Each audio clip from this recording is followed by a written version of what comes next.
Hi, Okay. everybody. I'm Susan Downs, and this is the Silicon Valley Health Institute. We are a nonprofit 501c organization, and our goal is to bring you health information where you have direct access to the experts. We have a monthly Zoom meeting this month too. During COVID, we had 4 per month, and we just want to get information out to the public. If there's any speakers you want to suggest, please do and put it in the chat or go to our website, sVHI.com.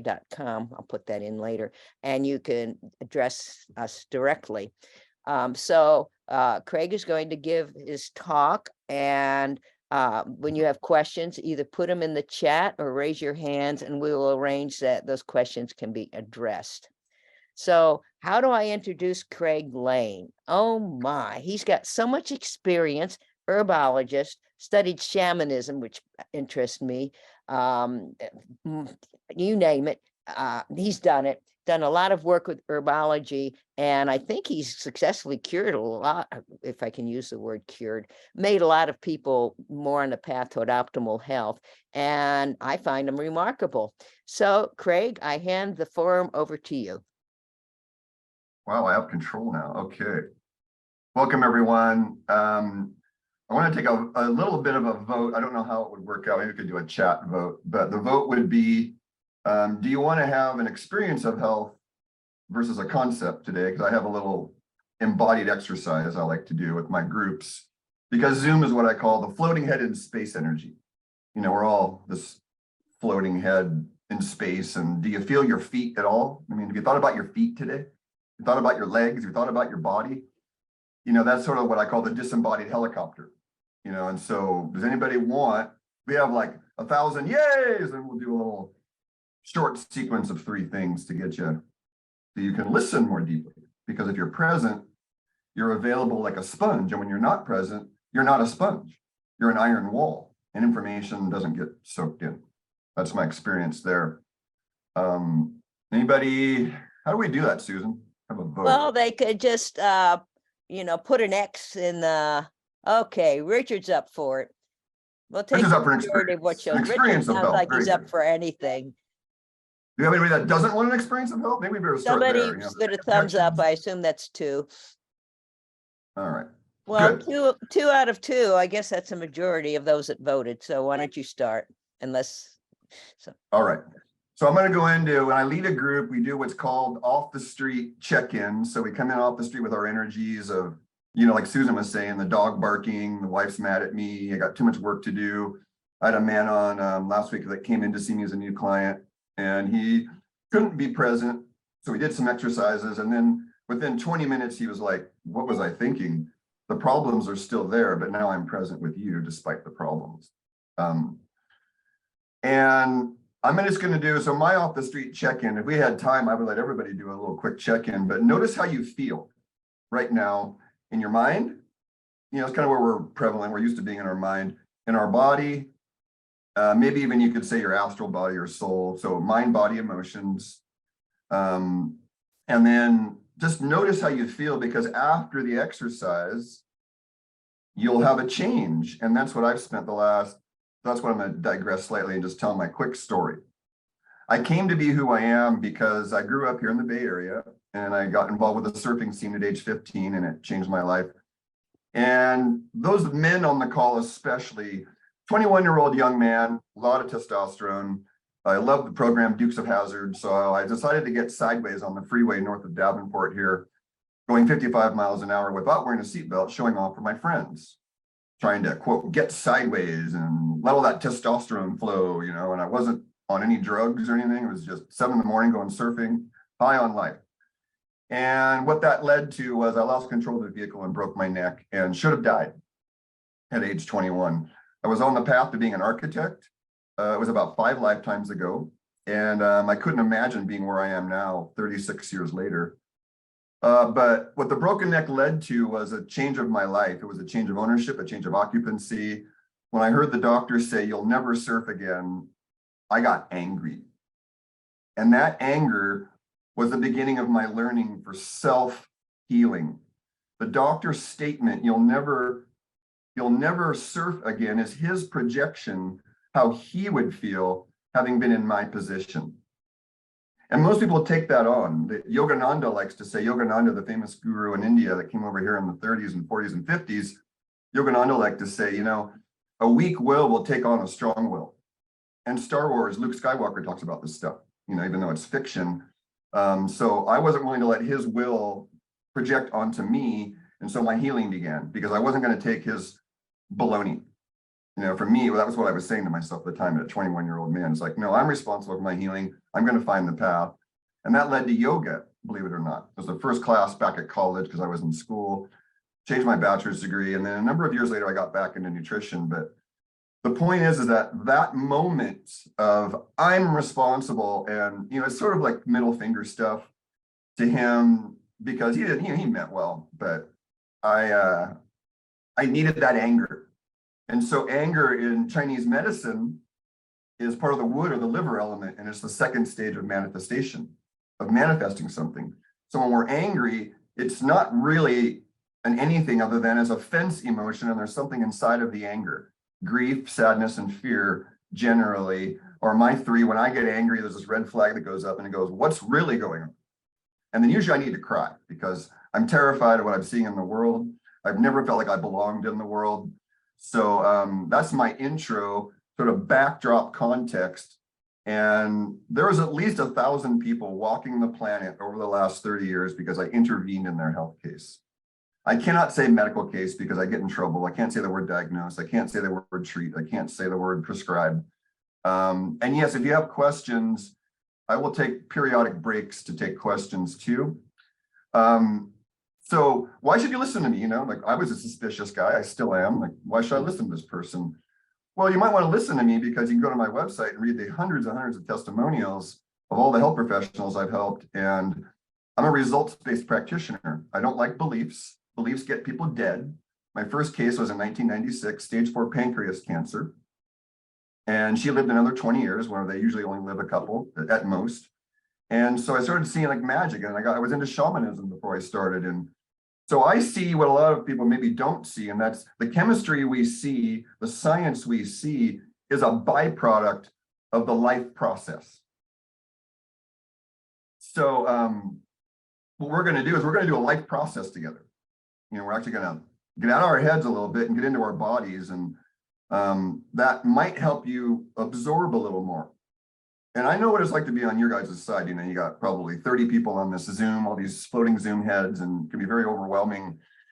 So it might be best to focus on ourselves. And so let's start with just, if you're sitting in a chair, please have your feet flat and ask yourself, what do I want to get out of this call? You know, what do I want to get out of this for me? And what's my intention for being here? And maybe we can fulfill it today. So the first thing we'll do is what I call the first exercise, just a gentle, loose wrist. And you tap on your shoulders. And this gets the, quote, weight of the world off the shoulders. I'm sure Susan remembers Charles Atlas holding up this big ball, the weight of the world on his shoulders, right? Remember Charles Atlas before and after, Susan? You know, like this guy had, you know, the metaphor was a lot of us are holding on. So then change sides. I have a little thing I do where I put my elbow down like this and tap, so I don't have to use the arms. See, I'm a stiff shoulder guy from all the years of surfing. So the ladies and generally the women are more flexible than the men, so they may not have to do this, but it's nice to just not have to use the muscle. And you're just encouraging, you know, it's self-love. You're giving yourself some love, getting the tension moving. I'll talk about why I'm doing this in a minute. Say like 30 or 40 on each side. You can kind of go up the back and get the head gently, just loose wrist. Gentle. You're telling your body to wake up. Hey, wake up. Great. And then take a breath. Just sit and notice for a second, breath or two. And now we're going to squeeze the sponge of all this. And that's an inhale, and you raise your shoulders up and squeeze the muscles in these shoulders, and then exhale, let them fall. You could do it fast, slow. We'll do about 30. So it's inhale, exhale. Exhale, inhale, exhale. You're inhaling to squeeze the sponge, and exhaling, you're releasing the tension. And you can lean forward, you can go forward roll, and you can go backward roll. So you can go forward and backward and you get in the dam because the fluid in the head won't drain if this is tight and blocked in here. So the fluid in the head backs up, which we call sore throats, earaches, and headaches. A lot of that is fluid pressure in the head that can be alleviated in 5 to 10 minutes. Great. If you get about 30 or 40 of those in, you get moving along there, and then we're getting stagnation moving. Stagnation here, congestion, stagnation. And then the last one is alternate nostril breath. Some of you are not going to be familiar with alternate nostril breath. It's in a yoga breathing pranayama technique. It's very simple. So I'll guide you through the first round, and we'll do a couple more. And so the way it works is you're going to get a hand. I use the shaka. So you have one finger. You can do any way you want to do it, however you want to be able to block your nostrils. And you always start with the right nostril closed, left nostril open. Okay, so we got this going on. You exhale all the air out. Great. We're going to do a 4 count. So it's a 4-part breath. And guess what? There's 4 chambers to the heart. It's kind of fascinating. A 4-part breath, 4 chambers to the heart. Are they related? So inhale is the first part. Then you hold the breath in. Then you exhale. Then you hold the breath out. Inhale, hold in, exhale, hold out. So it's expand, hold in, exhale, contract, hold out. Inspire, expire. That's what those words mean. Inspire means to breathe in. Expire means to breathe out. We don't use these little words anymore. So let's go ahead and start, and it's a 4-second count. I count my heartbeats because I'm about 65 beats a minute. So every heartbeat's about a second. So it's inhale, 1, 2, 3, 4 out of the left nostril. Plug the left nostril, hold it in 4 count. 1, 2, 3, 4.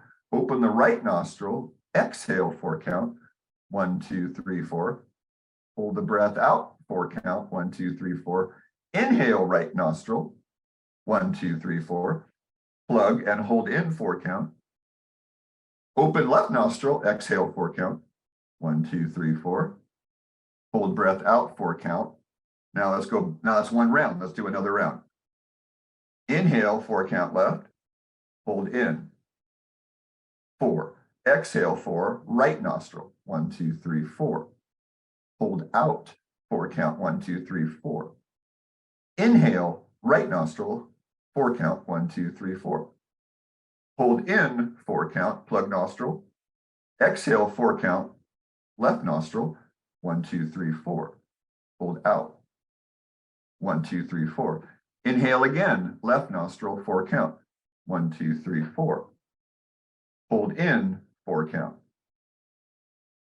Exhale, 4 count, right nostril. 1, 2, 3, 4. Hold out 4 count. Inhale, right nostril, 4 count. 1, 2, 3, 4.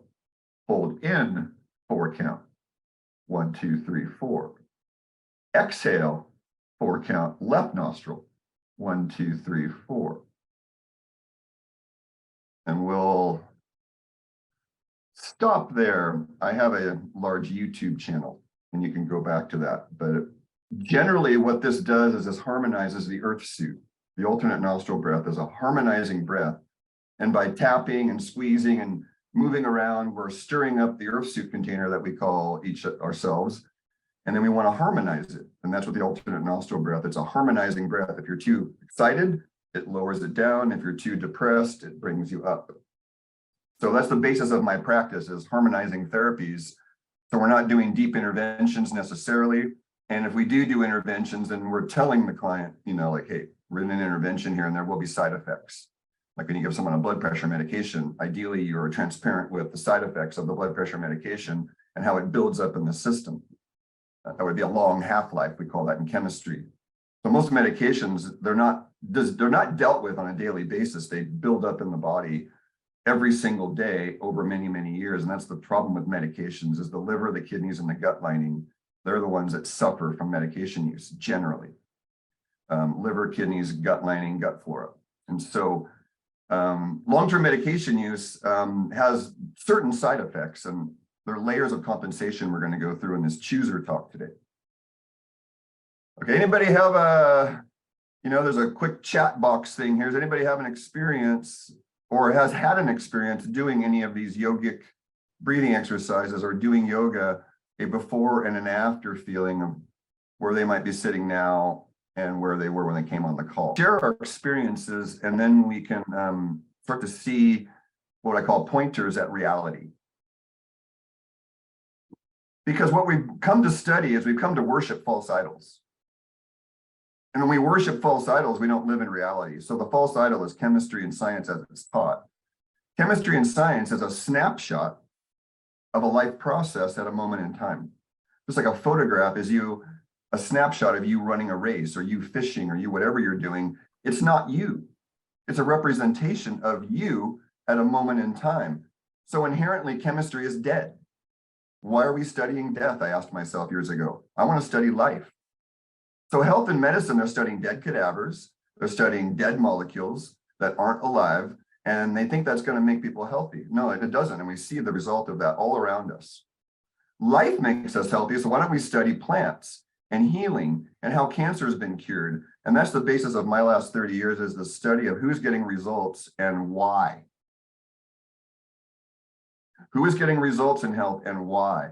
Well, I'm 57 years old with a broken neck, a torn MCL, 2 inguinal hernias, a hiatal hernia, and a torn rotator cuff, and I've never had surgery, and I'm surfing every day. So obviously what I'm doing is working. That's why you might want to listen to me, because I'm vital. I'm here presenting to you as an example of health in a living form, not a number on a piece of paper or a symbol, which is the false idol. Thou shalt not worship false idols. I'm not a Christian. I'm not religious. I'm an old journalist that just looks at everything. And yes, I have done the spiritual thing. I sat with Adyashanti, Yogananda, I consider my guru, even though he's dead. And so what that gives me is I can look at Steiner or the Bible or any of these writings and be able to interpret it inside my own being for life. And that's what I wish for all of you. So I have a presentation all worked up here today. I was just starting off with, if you can slow down the suit a little bit and harmonize, then generally we listen and can receive more. So that was the purpose of what I just did. And now we will move on to a screen share, which Susan made me the co-host. There we go. Yeah, there's our meeting. All right, so let's start with this. What are healthy desires? So a healthy desire, as I found out in my life, a healthy desire is a desire that gives me life and makes me more. So if you click this box here, it takes you to a blog that I've written on a study of pathological desires versus healthy desires. You could ask yourself, what is a pathological desire? A pathological desire is like Taco Bell or Burger King. There is no inherent nourishment in that food. As a matter of fact, when we eat that food, we put in 10 units of energy, for example, to digest and process the food, because everything's about energy, but we get back nothing. We don't get back better energy. We don't get back better cells. We don't get back better neurotransmitters. We don't get back better healthy connective tissue, because the food is not usable as it is, because it's more like a plastic than it is like an actual food. And if you haven't seen the Happy Meal from years ago, they put a Happy Meal out and it sat out for, I don't even know, 400 or 500 days and didn't rot, didn't mold, and the insects didn't eat it. Live food, insects go for immediately. Like if I have raw liver sitting out, there's a fly, usually when I'm processing the raw liver, there's a fly around within minutes.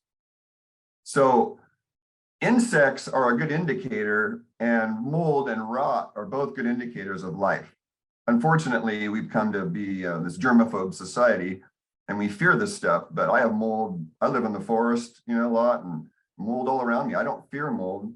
I never feared any microbe at all, because I am the master of my life. And that's one of the takeaways is if you're in harmony, there's not much that pathogens can do to you. And if your cells are healthy, which is what we're going to go through. So the number one thing for cell health is the amount of protein and fat and the quality of those in your diet. Your cell membranes aren't made of carbohydrates and they aren't made of cellulose. They're made of fat, protein, and cholesterol. So that's why I tell people, if you're sick, you've got to have raw fats. And you got to have raw protein pretty much, because you need the best building materials to rebuild your cell membranes, which are the brain of your cell. So our brain is on the inside of the thing called the skull, but our cells, the brain is on the outside. It's called the cell membrane. And the DNA, the nucleus, is the DNA hard drive, sort of storage bank of all the cell's activities and how to grow new cells. So then a healthy desire is a food desire, we'll say, or a self-care desire that makes you better, makes you stronger, makes you more clear. And that's the key word here, I believe. What is our chooser? There's a word here, I'll go to it first.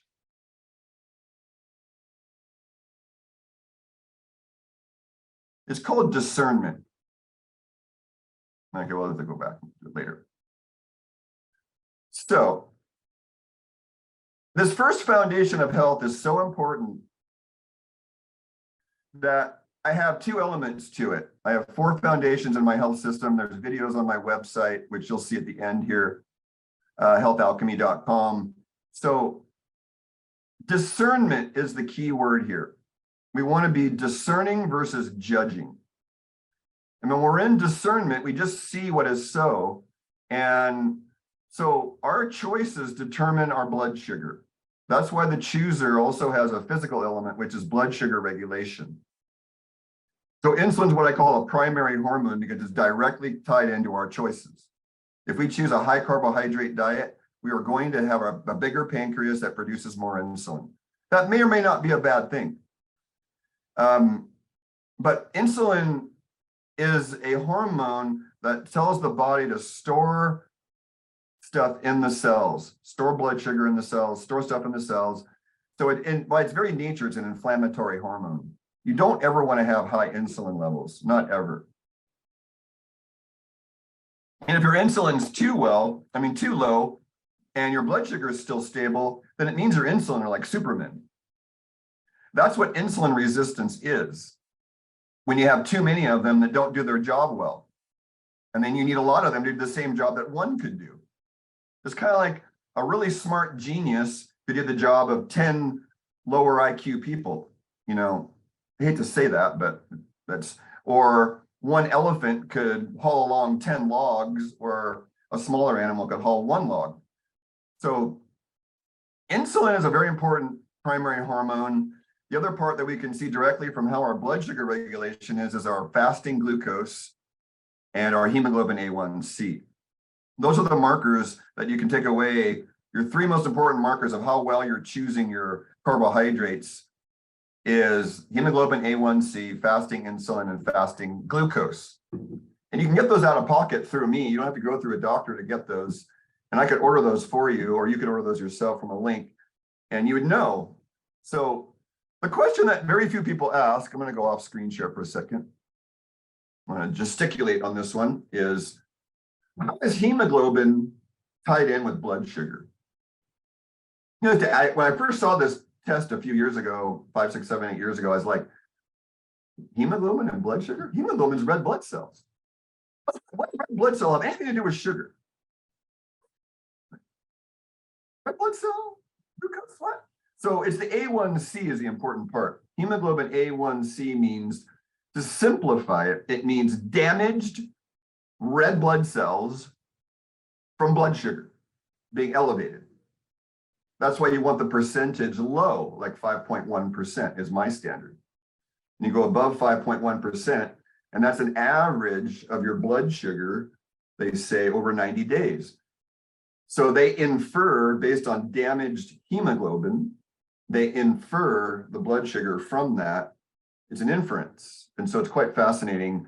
And it's a great marker of, if you have glycation, we talk about advanced glycated end products.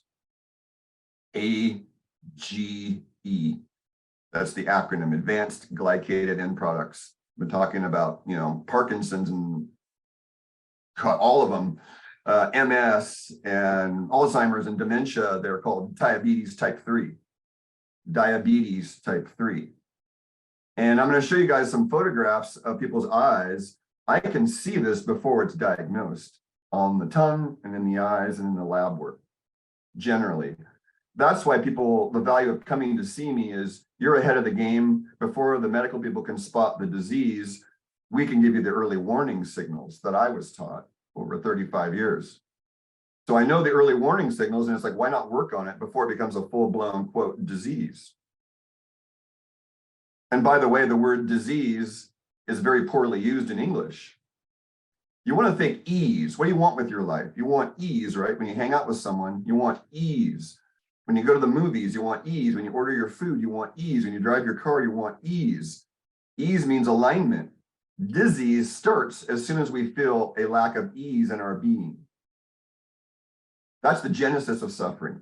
As soon as we feel a lack of ease in our being, that's the genesis of disease right there. Dis-ease, unease, dis-ease. And in Ayurveda, they call that deranged vata is the start. They always label vata derangement as a start of imbalance. Same thing. It's internal wind. You want a nice, calm airflow, if you will, thought flow. And when it gets, we all know this, the racing mind, you wake up in the middle of the night, the to-do list, that's vata derangement. It's internal wind in Chinese medicine. So it's the same force in the universe, just labeled differently. Vata, wind, air, imbalance, disease. That's what I'm here to teach, is the natural laws of the universe and the different labels we have for it, okay? Great, so we're looking at blood sugar then. And so how do you keep your blood sugar down? Eat less carbohydrate. If you want to be clearer in your life, I'm gonna put a whiteboard up because this will be, I think I have a whiteboard option. Yes, I do, great. The whiteboard option would be get yourself this app, the Chronometer app.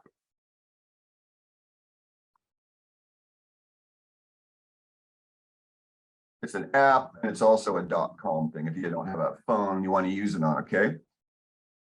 What you want to do is think for yourself, the average person generally does not want more than 250 grams of carbs per day, which is designated CHO. You want about 30 grams of carbs per meal. So if you have 3 meals a day, just think about 90 grams of protein.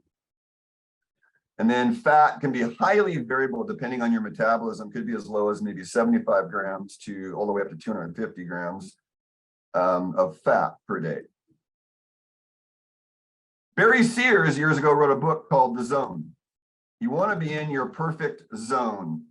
So that's a takeaway, is start tracking your foods and seeing where you're at, because building awareness is where you get to where you want to go, not hiding from your own bad choices. Chronometer app. There's other apps, by the way, but I like this one because it seems to be the most up to date. And I'll save this whiteboard here. Okay, great. So I don't see any questions up yet. Nope. Okay. About every few minutes, I'll check in. So no questions yet. Anybody? I don't want to race ahead and lose somebody. Okay. Great. Back to the screen share. So our goal today, then, I have the goals set up on here. Somewhere on here. So what we want to do is find out, like, what are we, how do we choose, okay? So what is this chooser thing and what are our takeaways? So our chooser, then, I'll quickly run through these, and if you want to go back to them and pause the recording later, it'd be great. So we have this sort of loop of force in the body, and I'm going to show you one conceptual model. So notice, this is Jack Tipp's work through sclerology, and he developed what's called the toxic stress cycle. And so look at the first element is the digestive system, which, what did I say? Our choices determine, and our choice is what we swallow. See, it goes downstairs. What we swallow goes downstairs here. And so that affects the colon. So these first three are all tied together because the liver receives all the food through the hepatic portal circulation. P-O-R-T-A-L, hepatic or liver, H-E-P-A-T-I-C, hepatic portal circulation. All the fluid from the digestive system and the colon goes back to the liver, except fat. And fat gets absorbed through the lymphatic system. And if you go down to number 6, you see circulation, blood, and lymph. So if your lymph system is clogged up and you have spleen trouble, you are not going to process fat well. That's one takeaway from today's. It's one of my greatest discoveries. If your portal veins are clogged up, you're not going to absorb nutrients well. And if your lymph's clogged up, you're not going to absorb nutrients well. Well, what is the lymphatic system? I didn't plan on doing that part, but what is a lymphatic system? I guess I'm going to go off screen sharing on the whiteboard because it's that important.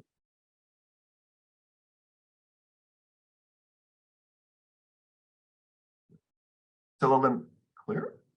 There we go. So the lymphatic system, then you can think of, this is your cell here. And excuse my terrible drawing. That's your cell here. And then it's got a little, do a nucleus and maybe brown or something. There's a nucleus. Terrible artistry. And then the membrane, the membrane here is one layer deep. So let's do that in red. We might have, the cell has to poop. So there's the poop zone. Waste leaves there. Very simplified conceptual model. Please don't hold me to this. And then intake of nutrients, we could put in maybe a light green. And so nutrients have to go in and waste has to go out.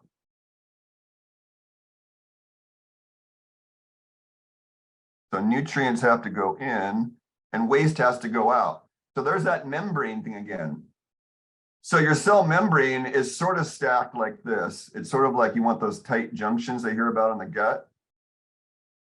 Your cell membrane has these bilayer, kind of like that.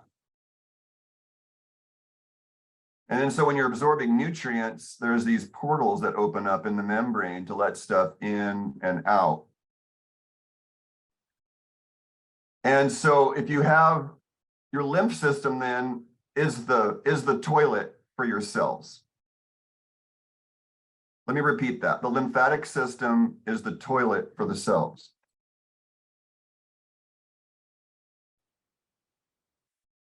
Or your cells that have to take in nutrients and have to poop.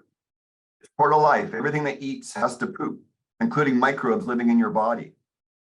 A lot of people don't think about that, but most of the bugs living in your body, aren't that great for you, and they're pooping inflammatory compounds. So we have the secret to all that. That's what we're doing right here. So the lymphatic system is the toilet for your cells. What do you think that the C19 phenomena was? Is involving this. There were nanolipids and all kinds of stuff going on to manipulate this process. And so what I'm looking at then is if your membrane then isn't healthy, again, if this membrane here isn't healthy, guess what the membrane's composed of? Carbon, hydrogen, oxygen, sulfur, and nitrogen. David Stewart calls this the chosen ones on the periodic table. Most of our body is made of these 5 elements that he calls the chosen ones. And the cell membrane is made of, if you look at fat, fat is made of carbon, hydrogen, and oxygen in the refined form. Refined carbohydrates are only carbon, hydrogen, and oxygen. That's kind of interesting, pretty simple. So sugar then, refined sugar is only those 3 elements. And that's why refined sugar is nothing like honey or unrefined sugar, because the unrefined sugar in the honey has other elements in here to buffer the acid forming nature of all of these. Carbon becomes hard carbonic acid. Hydrogen becomes hydrochloric acid. Oxygen's a reactive species, so it's not real friendly in one sense. Sulfur runs really hot, sulfuric acid. And nitrogen is the main basis of protein. So it's not really acid or base because we actually use amino acids to regulate pH in our bloodstream and whatnot. And that's not well talked about. So you want that process to be healthy in and out. And if you're not eating the right fats, you're eating bad fats. So there's a spectrum here of saturated fats over here. And then like polyunsaturated fats we'll put way up here with those in green. Let's do it over here, green over here, then saturated fats in black on this continuum here. And then the next hardening of it would be waxes, which are sterols. We'll put those in purple. Sterols and waxes And then those become, then there's resins. So resins will put in this toxic light green form. And there's resins. And then the final byproduct is plastic. We'll put that in blue. So plastic is made of the same thing as fat. Is plastic very permeable? No, it's not. So if you want a stupid cells, in other words, a stupid immune system, then keep eating bad fats. Cook your fats, fry the bejesus out of them, do trans fats, do the wrong fats, damage fats, cook the hell out of your protein, well done steak, overcooked eggs, everything cooked. Well, guess what? You're way over here. And no one's talking about that, this membrane stiffening. So I hope that sank in. Any questions there? Great, okay, back to the PowerPoint. So then the to-do list, the takeaway from that then is watch yourself. Like for most of you, the key is to just become aware of what we're doing. And if you can become aware of what you're doing, then it has less power over you. So see this digestive system then here, this toxic stress cycle, the chooser then, see the chooser then is the spine, the brain and the nerves and the endocrine system. So our choosing system involves these three systems at a minimum. Your spine, your brain and nerves, and your endocrine system or your hormone glands. If those aren't healthy, those are the thermostat of your body. You will never be healthy without those three things being healthy, because that determines your choice, which determines your digestion. So when we see someone in poor health, there are ways, see, hierarchy of compensations. So when we don't eat the right food, our colon gets messed up. Then when our colon gets messed up, our liver gets messed up. Then when our liver gets overtaxed, our kidneys get taxed. And if our kidneys get taxed, our lungs get taxed. And if our lung gets taxed, then we can't purify the blood anymore in the lymph. If that happens, and the spleen and the heart get messed up. And if that gets messed up, then you see arthritis. Like, see that muscle soft tissue, it's called arthritis. And then arthritis of the spine is called ankylosing spondylitis. Oh, there's another arthritis there, but it's of the bones. So you really want, you can see how this spins around in most people, and then they get stuck in this unclear, non-discerning place. The last little arrow right there, 11-1, that's the key. So become aware of what you're doing and do that chronometer thing to see exactly what you are doing. Most of us are eating too many carbohydrates. I'll say that very bluntly. And these are the stages we can measure in my practice. Where are they at? Are they in mucus buildup with irritation and or inflammation from infection or from bad choices? The next step is hardening of tissue. We call that calcification. 5, we call that tumors or fibroids or lipomas. They're little packages the body does with toxins. And then everything is pretty much reversible up to stage 5. Past stage 5, it's tough to regenerate tissue. So let's go into a sort of a conceptual model of how we choose and our trauma in our life. This is from my natural law class, where we go into the natural laws of ourselves, of USA Incorporated, as I call it, the game, the word game, the legal game they're playing with us, and also the health, how to be healthy with your earth suit. So our discerning choosers at the center, we're sort of born pretty clean. But we come in pretty clean, they say. And then we have a trauma. Let's say for me, there was a dog that tried to bite me when I was 4 years old. I was a very innocent and sort of inquisitive child. And I walked over to this big old bulldog when I was 4 years old. My family didn't see me do it, of course. And the thing charged at me and knocked me over, and I still have PTSD from it. Like, still have PTSD. So that was never resolved. Why? Because I still feel uncomfortable when I think about it. And then guess what? Then there's a layer of fear when we don't resolve stuff that builds up. And then generally we have a layer of false beliefs about ourselves and the world. My two false beliefs are, I'm not safe in the world and I don't belong in the world. Those are what I call shadow beliefs. Of course I'm not safe. No one's that safe, but get over it. And of course I belong because I'm talking to all of you right now. So it's a facade. It's a false belief. See, there's the facade. And then finally, here's where most of us, that's what I'm asking you to do, is when you become aware of your addictions and your habits that are dysfunctional, you're either going to double down in your delusion or you're going to fix them. I'm the kind of practitioner that I will love you to death, but I'm not going to let you get away with delusional choices. I'm your best friend, but I'm also going to hold you to challenge like I was by my teachers. So the addictions, see, they go away. And then we see our facade. Oh, well, that's kind of uncomfortable. Then our facade peels away and we see our false beliefs. Oh, that's even more uncomfortable.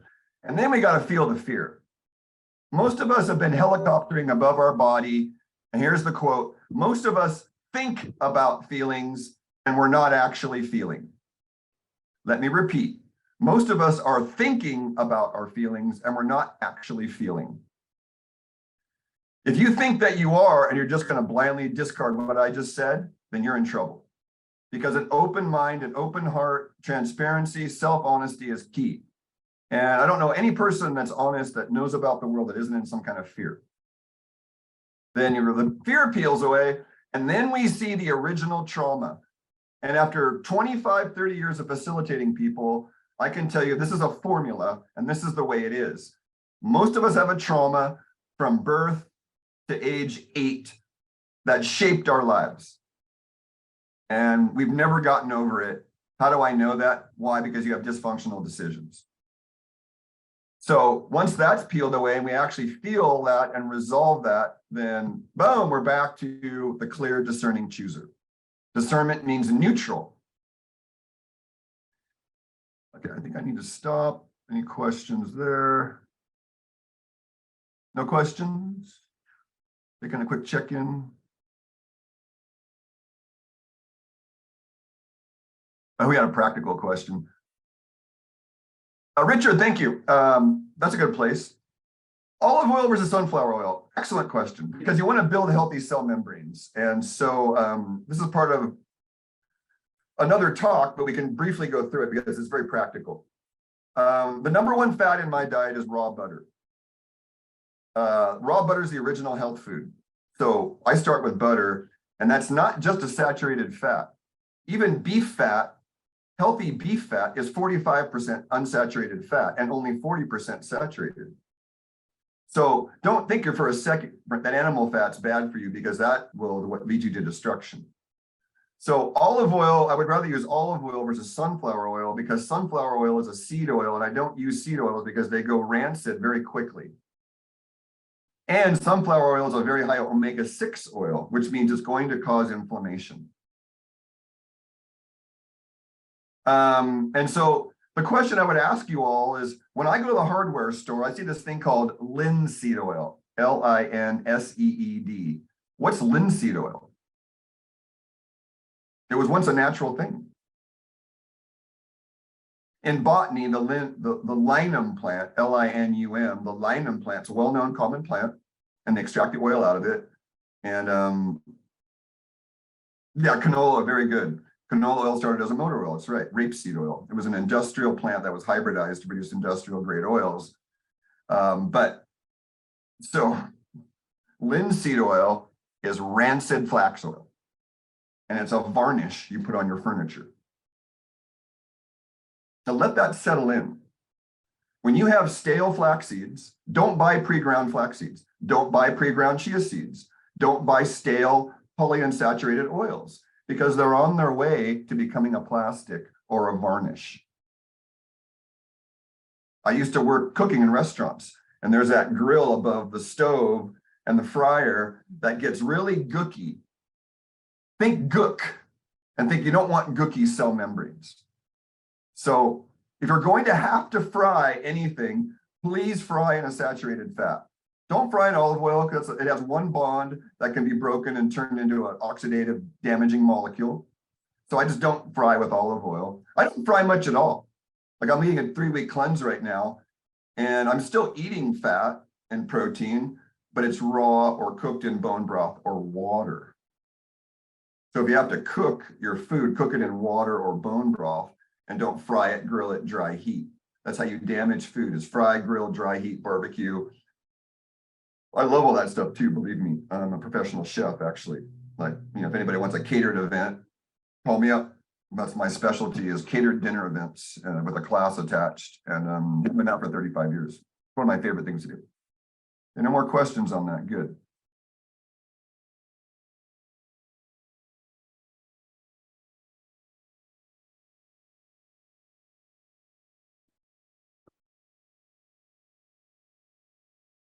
So discernment is key. So the key word here is mouth entertainment. We're a society that has been programmed and addicted to mouth entertainment. We need to reprogram our taste buds. And I've seen it happen in 3 to 7 days. I had a restaurant in the 90s called Natural Flavors. Notice the name, Natural Flavors. Most of us are used to pathological, chemical-based flavors. And that's what MSG is. MSG is a chemical flavor enhancer that causes nerve damage. Russell Blaylock, Excitotoxins, has got a great book on that. Russell Blaylock, bless his heart, Excitotoxins. He talks bluntly about some of these molecules. This is Bernard Jensen here, a quote. And most of us aren't. They're addicted to mouth entertainment like a lab rat, eating themselves to death, and they don't regard poor health as seriously as they should. But I will tell you, as a man that's been in poor health, that if you don't have health, you have nothing. If you don't have health, you don't have anything.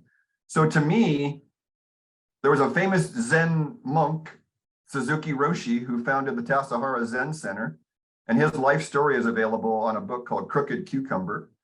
And his biography very clearly states this one quote that I've lived by for 30 years. And that quote is, the most important thing is to know the most important thing. I'll repeat that quote. The most important thing is to know the most important thing, which means you better choose well. That's the most important thing. All right, let's go back to the top here. Go a little journey. So I just loved Homer Simpson, but here's kind of what I'm seeing in humanity here, especially this this slide here with the, see, we're kind of in this right here, right? Humans may have evolved, but there's more involved than just what we think. And so plants are the key. Plants have blood just like ours. Chlorophyll and hemoglobin are identical except for 1 or 2 things. Wait, what did he say? That's right. Plant blood and human blood are identical. So if you want to build healthy blood, eat red meat and a good animal protein and have green juices and plants, and you'll be good to go. And you also need to be typed. And so there's a typing system to help you determine how much protein and what type you should eat, how much fat and what type you should eat, and the amount of carbohydrate in your diet. So we are always becoming something else. We're always changing, and we're always in action or process, even when we're at rest. When you recognize that, then life becomes a little bit easier. So how do you choose?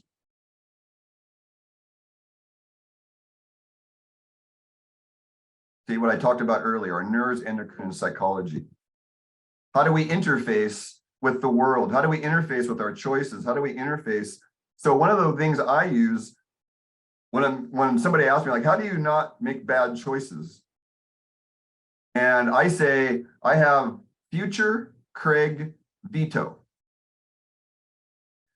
So if I'm going to make a choice to stay up late and, have a glass of something I probably shouldn't have, then I check in with morning Craig. So night Craig moves out to morning Craig and says, hey, morning Craig, what do you think? You want to wake up all screwed up, or you want to, you want to let me do this now? And so future Craig can veto. So generically I call it future self veto. And it's aligning my past, present, and future. How do we know we haven't made a good choice? Go off whiteboard for this one. How do we know we haven't made a good choice? There's an old Taoist pointer. Enlightened action leaves no trace. Enlightened action leaves no trace.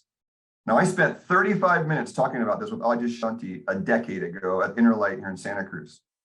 35 minutes talking about this. Enlightened action leaves no trace. What is the trace? Anybody pick a guess? What is the trace of unenlightened action?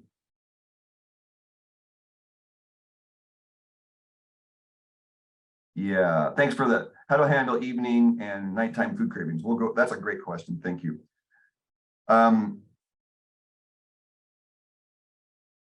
So what are the two traces? Anybody?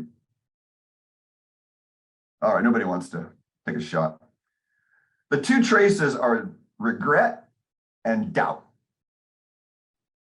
If you're walking around with recycling regret from something you did and recycling doubt, that's the trace and that's the work internally. And you know what the work is? Sit down, shut up, sit in a chair, and sit with it for a half hour. It's literally that simple. Get out of your head and feel it. That's why I do silent meditations every day. That's why I do yoga every day, because it clears out all the bullshit. And then I get clear and discerning about what's really going on with me. So when regret and doubt are in my world, it means you haven't done your choice maker correctly. So that's past, present, future aligned. Future self veto, future self says no, then I don't have regret in the morning. Because my morning guy used to hate night guy. Can some of you relate? Your morning person hates your night person.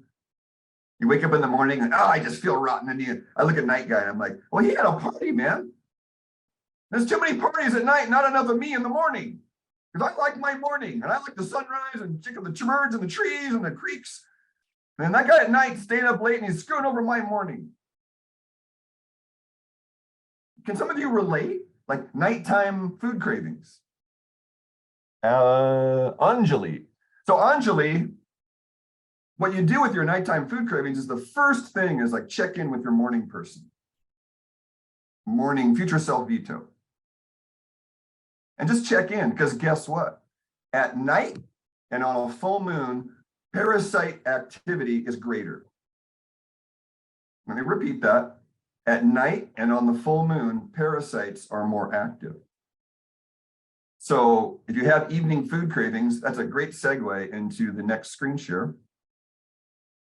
So I'm still going to answer your question on the practical part of it, but I'm just kind of giving you a background here. So there's another piece I'm going to show you guys now. There's a perfect segue over there.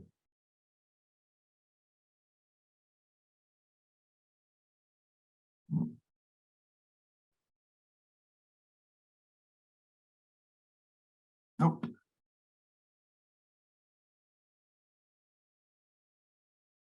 Okay.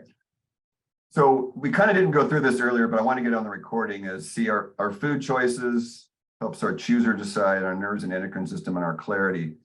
So, who is this chooser thingy, right? And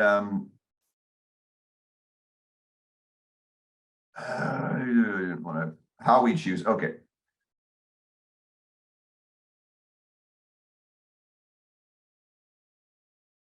External influences. There we go.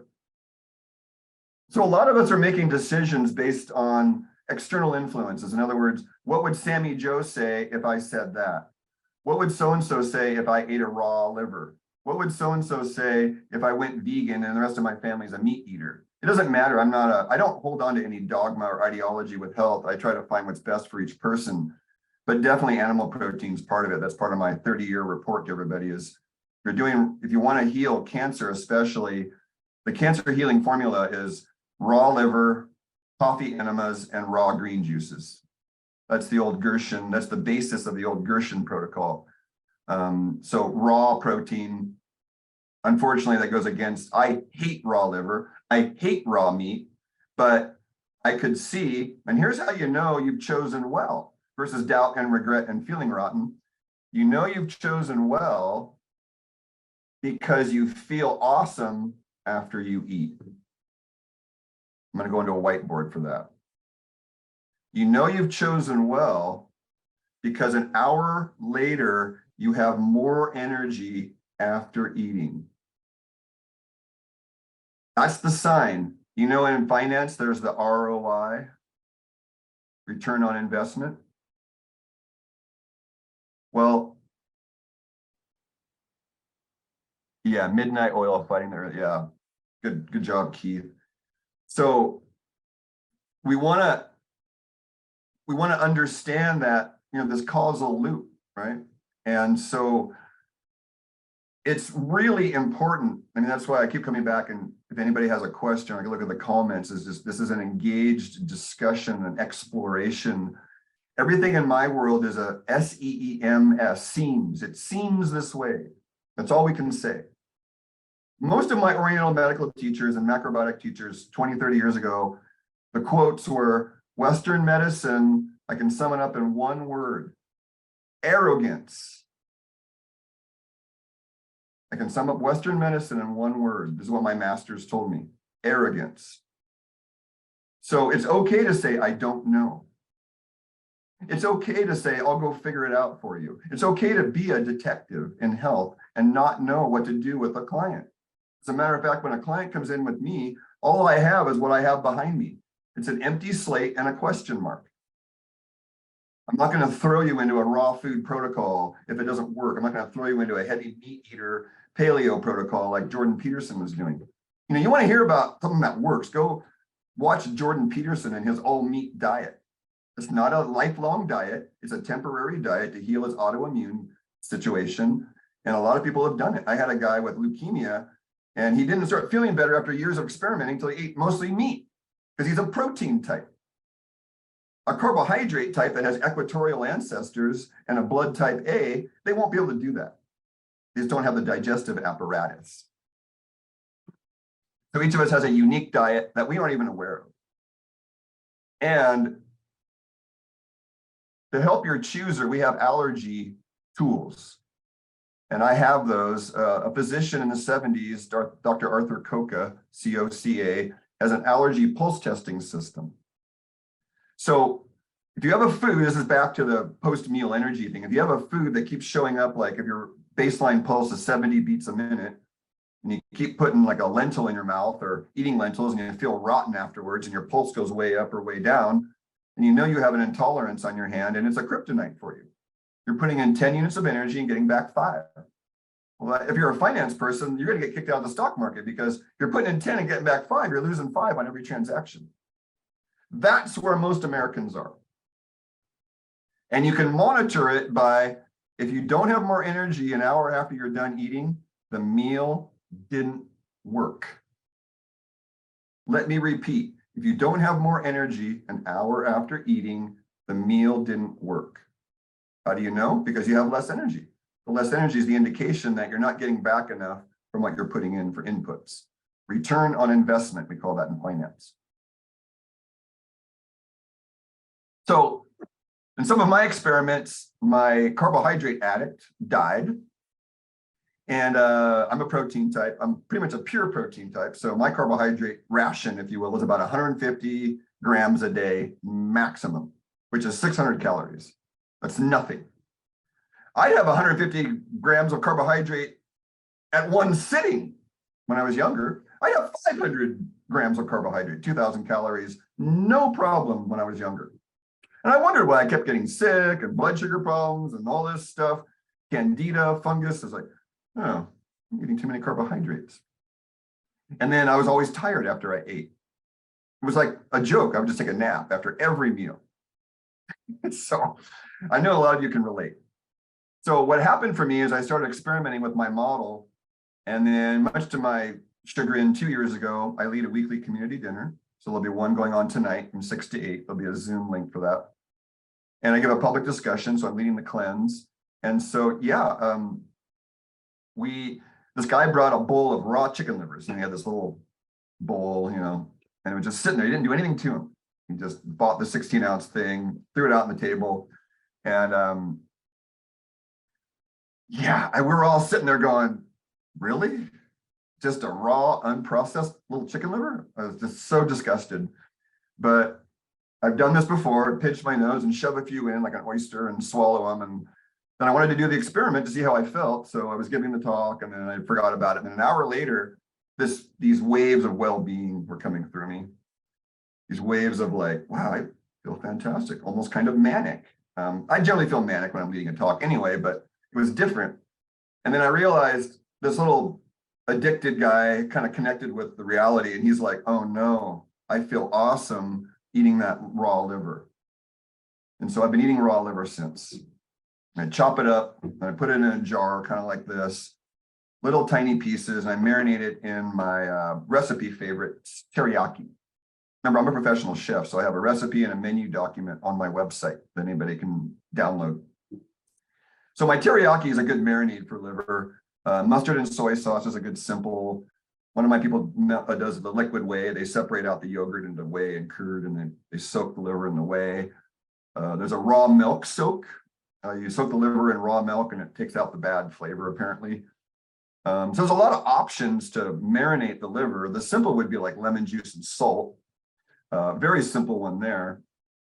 And so you just find a way to, the marinade helps the meat because it kills the parasites a bit and breaks down the proteins to simple proteins. So to me, it's like, prescription, without using that word, very loosely. It's like, yeah, raw liver. So today I'm going to have raw salmon and raw liver and a soup cooked in bone broth. Great. Richard put a nice little link in there about the TED Talk on the all meat diet, what it did for her. Just like the vegan diet, for a lot of people, is not a permanent diet. Dr. Natasha of the GAPS book was asked about it at the Weston Price Conference, must have been a decade ago here in Santa Clara. And I remember her saying, yeah, it's the best temporary cleansing diet on the planet. And for a protein type, that's correct. For a carbohydrate type living in the tropics in Ecuador, it's the right diet because the solar energy is giving them energy. But in the northern and southern climates closer to the poles, there's not as much solar energy part of the year. And you have to develop that energy from the inside, which is fat and protein, unfortunately. If you live in Alaska and look at the history like Weston Price did, Alaskan Eskimos were not eating brown rice. They were eating fat and protein. That's the evidence that we've ignored and been brainwashed out of. If you're a blood type O and you have either close to the pole ancestry, you're not going to be doing well with carbohydrates. If you have ancestors that live closer to the equator in a hotter climate, then you're going to do better with carbohydrates in general. So practical piece there. So Jordan Peterson may be more of your blood type also. Blood type A's make less stomach acid. We know that much. Blood type O's make more stomach acid. B's and AB's, they're more current mutations of the human genome, according to the blood type dude Diadamo. So, okay. So B's are generally meat eaters and AB's are very adaptable, I've found. Not very many AB's around, but they are around. All right, questions? Let's go to the screen share back. So how do we choose? See, and so what I'm going to scare you with here is something that mortified me years ago. Is eating behavior manipulated by gastrointestinal microbes? Oh no. You mean to tell me that my gut bugs are determining my cravings? I found this out 25 years ago, sitting on the couch, denying my gut bugs their Super Bowl Sunday carbohydrate load. And I had 11 hours of sleep that night. And I passed out for 3 hours and I woke up and it felt like an elephant had trampled all over me because I didn't give in to the craving. And then I had this horrendous sort of arising in me that said to ask your gut if it punished you. And I asked my gut bugs, did you just punish me for not giving you carbohydrates? And I got an emphatic yes. You were being punished for not giving us what we want. And this is an abstract from mainstream study, folks. This ain't no woo-woo shit. Microbes in the gut are under selective pressure to manipulate host eating behavior to increase their fitness, sometimes at the expense of host fitness. Oh my God. So my arising 25 years ago, I felt so validated when I saw this a few years ago. That when we have pathological cravings, this is the autistic child. I gotta go off this because this is so important. Autism is this. If you read the Gut and Psychology Syndrome book, Dr. Natasha very clearly points it out that the Clostridia species that lives in these autistic children and other microbes, they eat wheat and dairy, and their excrement is an opioid. Casein and milk protein becomes caseomorphin. Gluten becomes gluteomorphin. The bug eats it, has a big party, and poops out the opioid, which is the reward for the child or the autistic person or the person that has a carbohydrate addiction. When you deny them their white bread, macaroni and cheese, pizza, the wheat and dairy combos with the sugar, I have been kicked. I've seen 100 autistic kids cured by the mother, by the family that said, you know what, to the medical system. So if anybody's an expert in autism, I'm close, but there's other people in the Bay Area that would be better, that have written about it and done more clinical work with it. But I have my own set of, and so you want to realize, like, if you're having night cravings, especially on the full moon, then you got to get those bugs in order and you got to start some antimicrobial treatments. And I know the steps for that, because you don't want to do it too fast, nor do you want to do it in the wrong order, because then, you're going to be dealing with dead bugs in your lymphatic system. Got some questions here. Oh my God, thank you. Yes, Susan. So Susan has a link here to Dr. Natasha. And okay, Catherine Reed. Oh my God, thank you, Susan. Susan wrote a peer-reviewed article on autism. Excellent, great. See, so we got a bunch of us working together on this. Like, no, you medical people, no. You don't know what you're doing. Unfortunately, they don't, because they're brainwashed, but not all of them. All right. See, microbes may do this by two strategies: generate cravings. And what's dysphoria? Dysphoria is disease. It's not feeling good in your own body. Induce not feeling good in your own body. I got an autistic kid right now. I got to go off the screen share again. I got an autistic kid right now over in Santa Clara that he tried to stab the brother. He tried to beat up the father, and the whole family's terrified of him. So who do they bring in? Craig. So safety was a big issue, right? The whole family didn't feel safe with the kid. He was in his room. So I disarmed the situation by literally giving the father a baseball bat, the brother a baseball bat, and me a baseball bat. And we stood in front of his door and we said, "You're going to talk now." And he was, there was nothing he could do, because all three of us had baseball bats. And now the family's back together because the father finally got vulnerable and shared his errors in his raising of his son. The older brother got vulnerable and shared and cried in front of him. And then the kid had he opened up.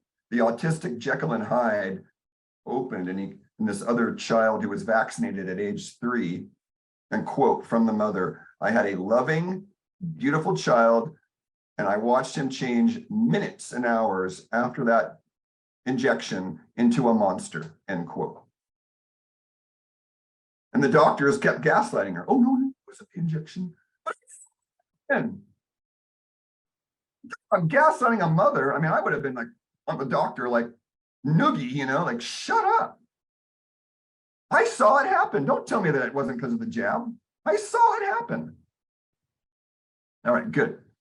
So autism is not something that's to be feared. Neither is autoimmune in my world. Autoimmune is very simple. You're not eating the right kind of foods. So this study goes on. You can get access to this if you ask. See, there's just a lot of information here. Look at this one. Microbial genes outnumber human genes by 100 to 1 in the biome. We're mostly bugs, folks. You are the captain of the bug ship, because you're mostly bugs in that Earth suit there. Welcome, Captain of Earth ship. I'm Captain Craig of my bug ship. And Captain Anjali, Captain Hannah, Captain Susan Downs were the captain of a ship of cells and bugs. Wow. So there's different mechanisms. I'm not going to go into all of this here. This is on a slide, so we'll go to that right now. This sort of how we choose. We'll get rid of that now. Great. So there's a slide for this that we'll go to that seems relevant now. There it is. The anatomy of the chooser.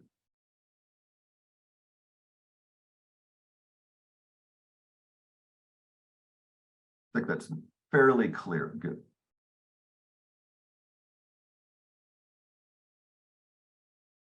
See, cravings are ours or something else. So see, toxins, vagus nerve control. So there's 12 nerves in the head or the cranium, and only one leaves the brain or the head zone and goes down into the gut, and that's the vagus nerve. And it goes along the side of the head that kind of parallels the gallbladder channel a little bit. So if you know anything about Chinese medicine, the gallbladder pulse will sometimes tell me how overwhelmed their vagal system is. There's other ways to do that, but that's one of the things I took away. And then see reward over here on the right. The bugs get what they want, and you get dopamine and serotonin rush. Microbes have genes for human transmitters. Enteric receptors respond to bacteria. Vagus nerve interruption leads to weight loss. So you see there's the controller is up here pulling the strings, negative mood induced by toxins, taste receptors altered, microbes related toxins in absence of the things they want. Microbes alter cannabinoid and opioid receptors. Oh, so I believe some people, when they do cannabis, they need it because their cannabinoid receptors aren't working well. So there's the anatomy of the chooser.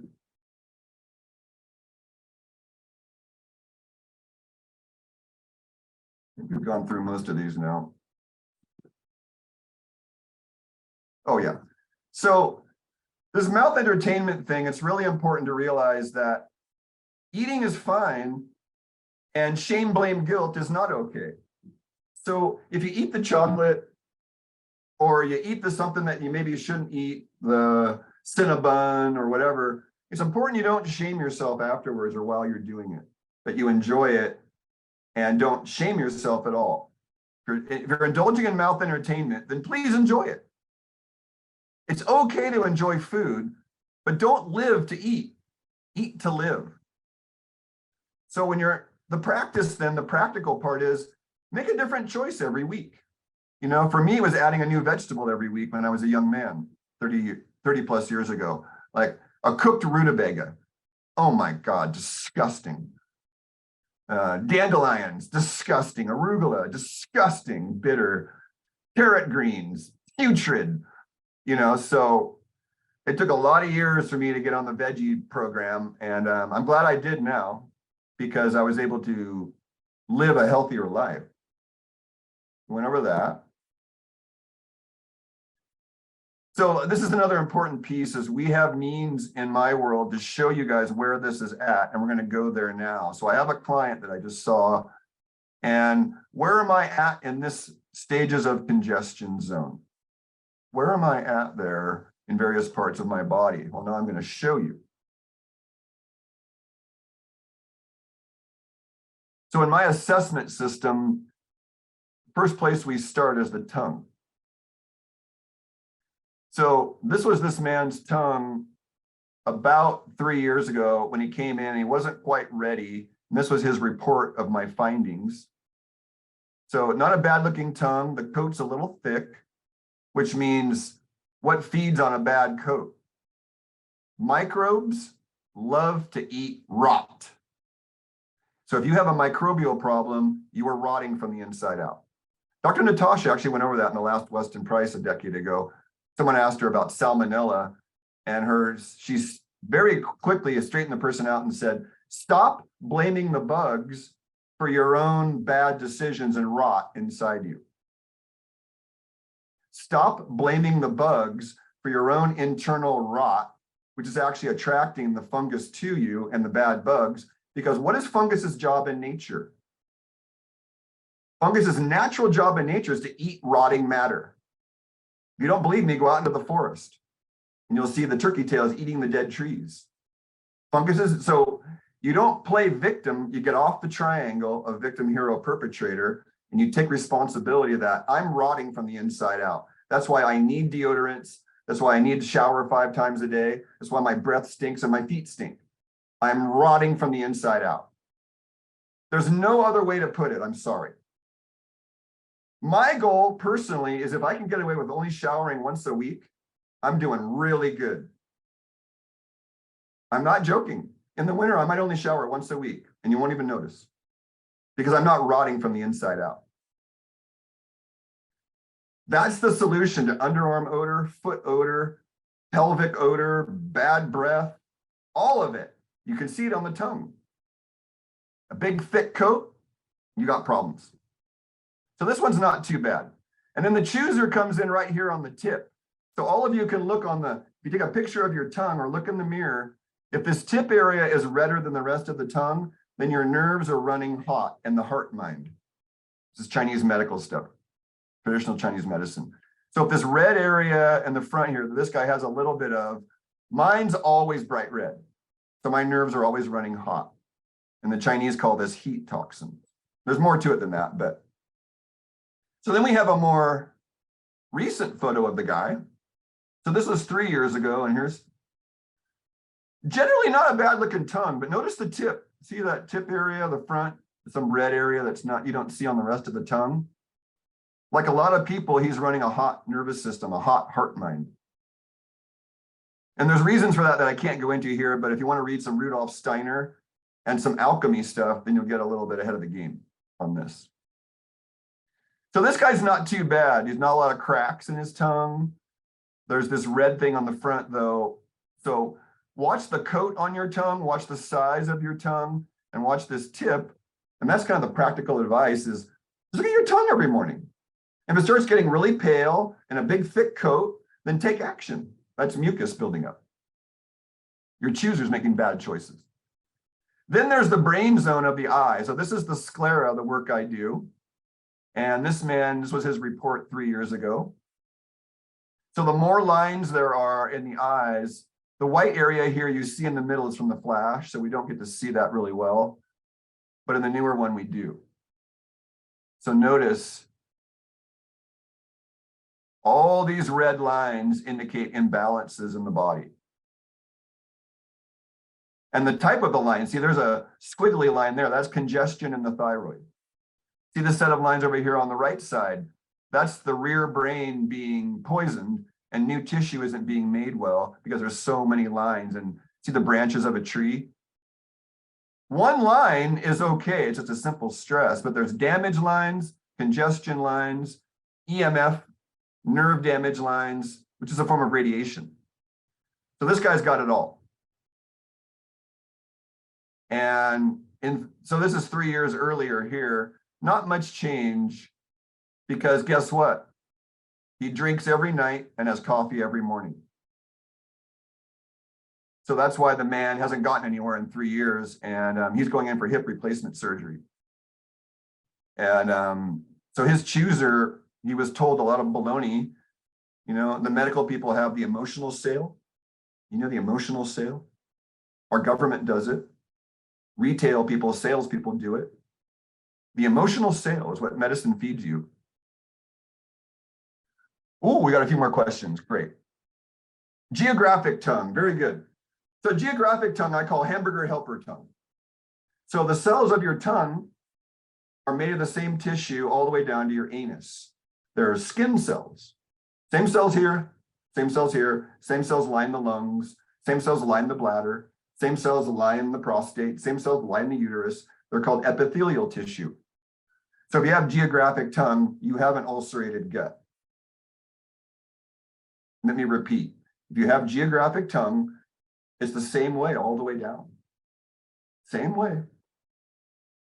Same thing, all the way down to the anus. That's why we look at the tongue. If I have cracks in my tongue, I got to go to work. How do you rebuild the gut lining?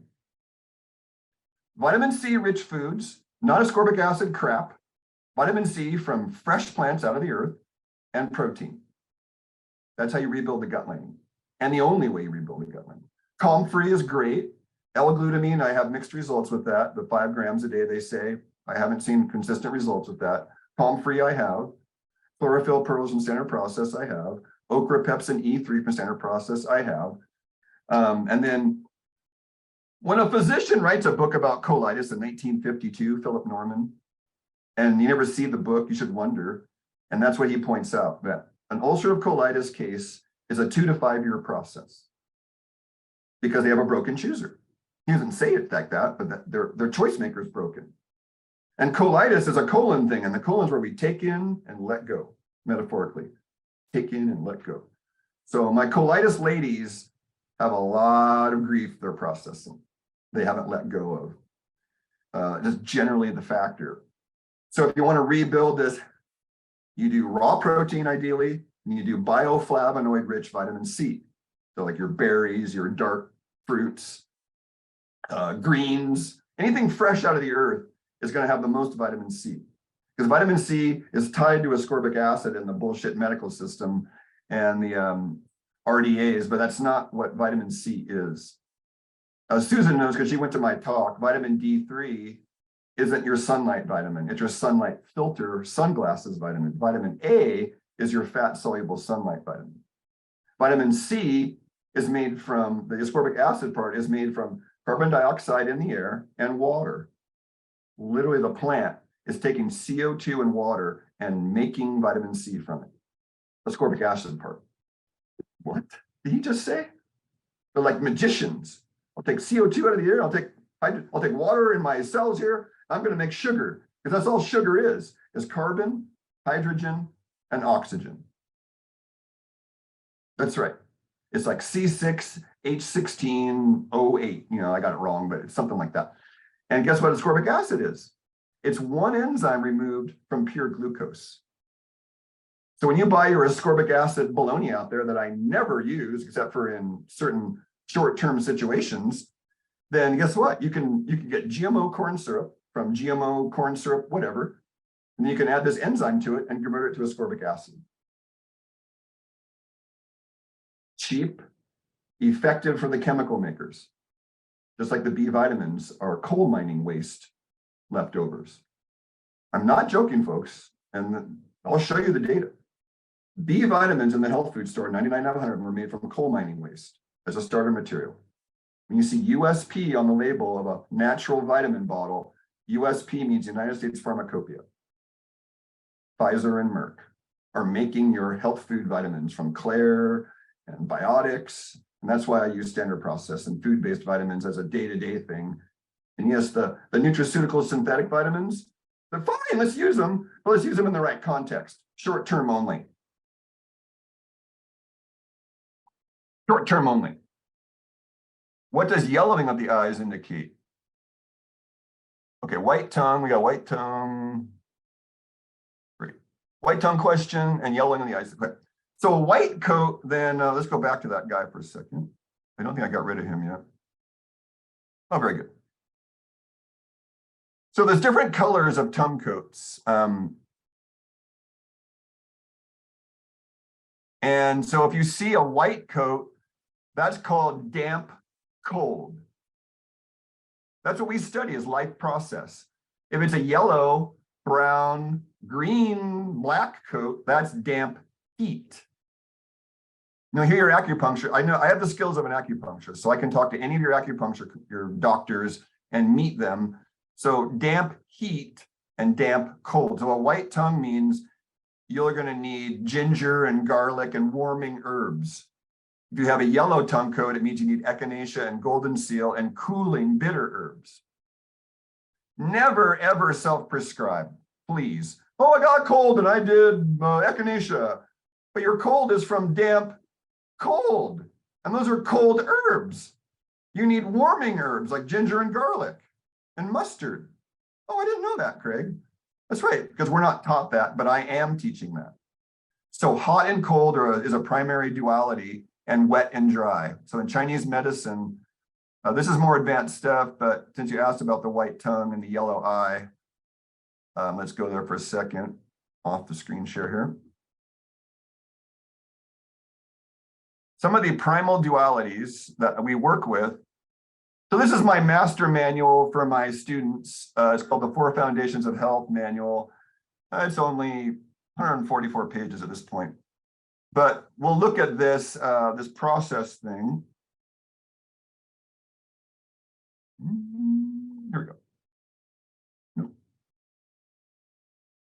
Yin yang. There we go. Balance. Okay, so see, duality then is in Chinese medicine, yin and yang don't mean anything. Just think duality. What has a top must have a bottom. What has an inside must have an outside. What's the opposite of hot? Cold.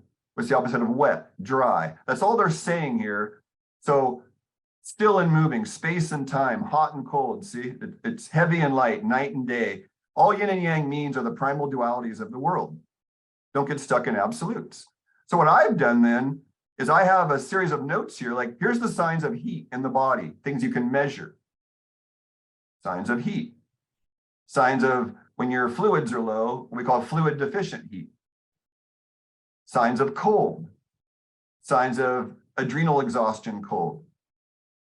Signs of dry, signs of damp. Signs of stuff that's chronic or on the interior. I love this quote from St. Matthew. The eyes are like a lamp for the whole body. If your eyes are sound, and your whole body will be full of light. The eyes are the windows to the soul. Signs of exterior or acute problems.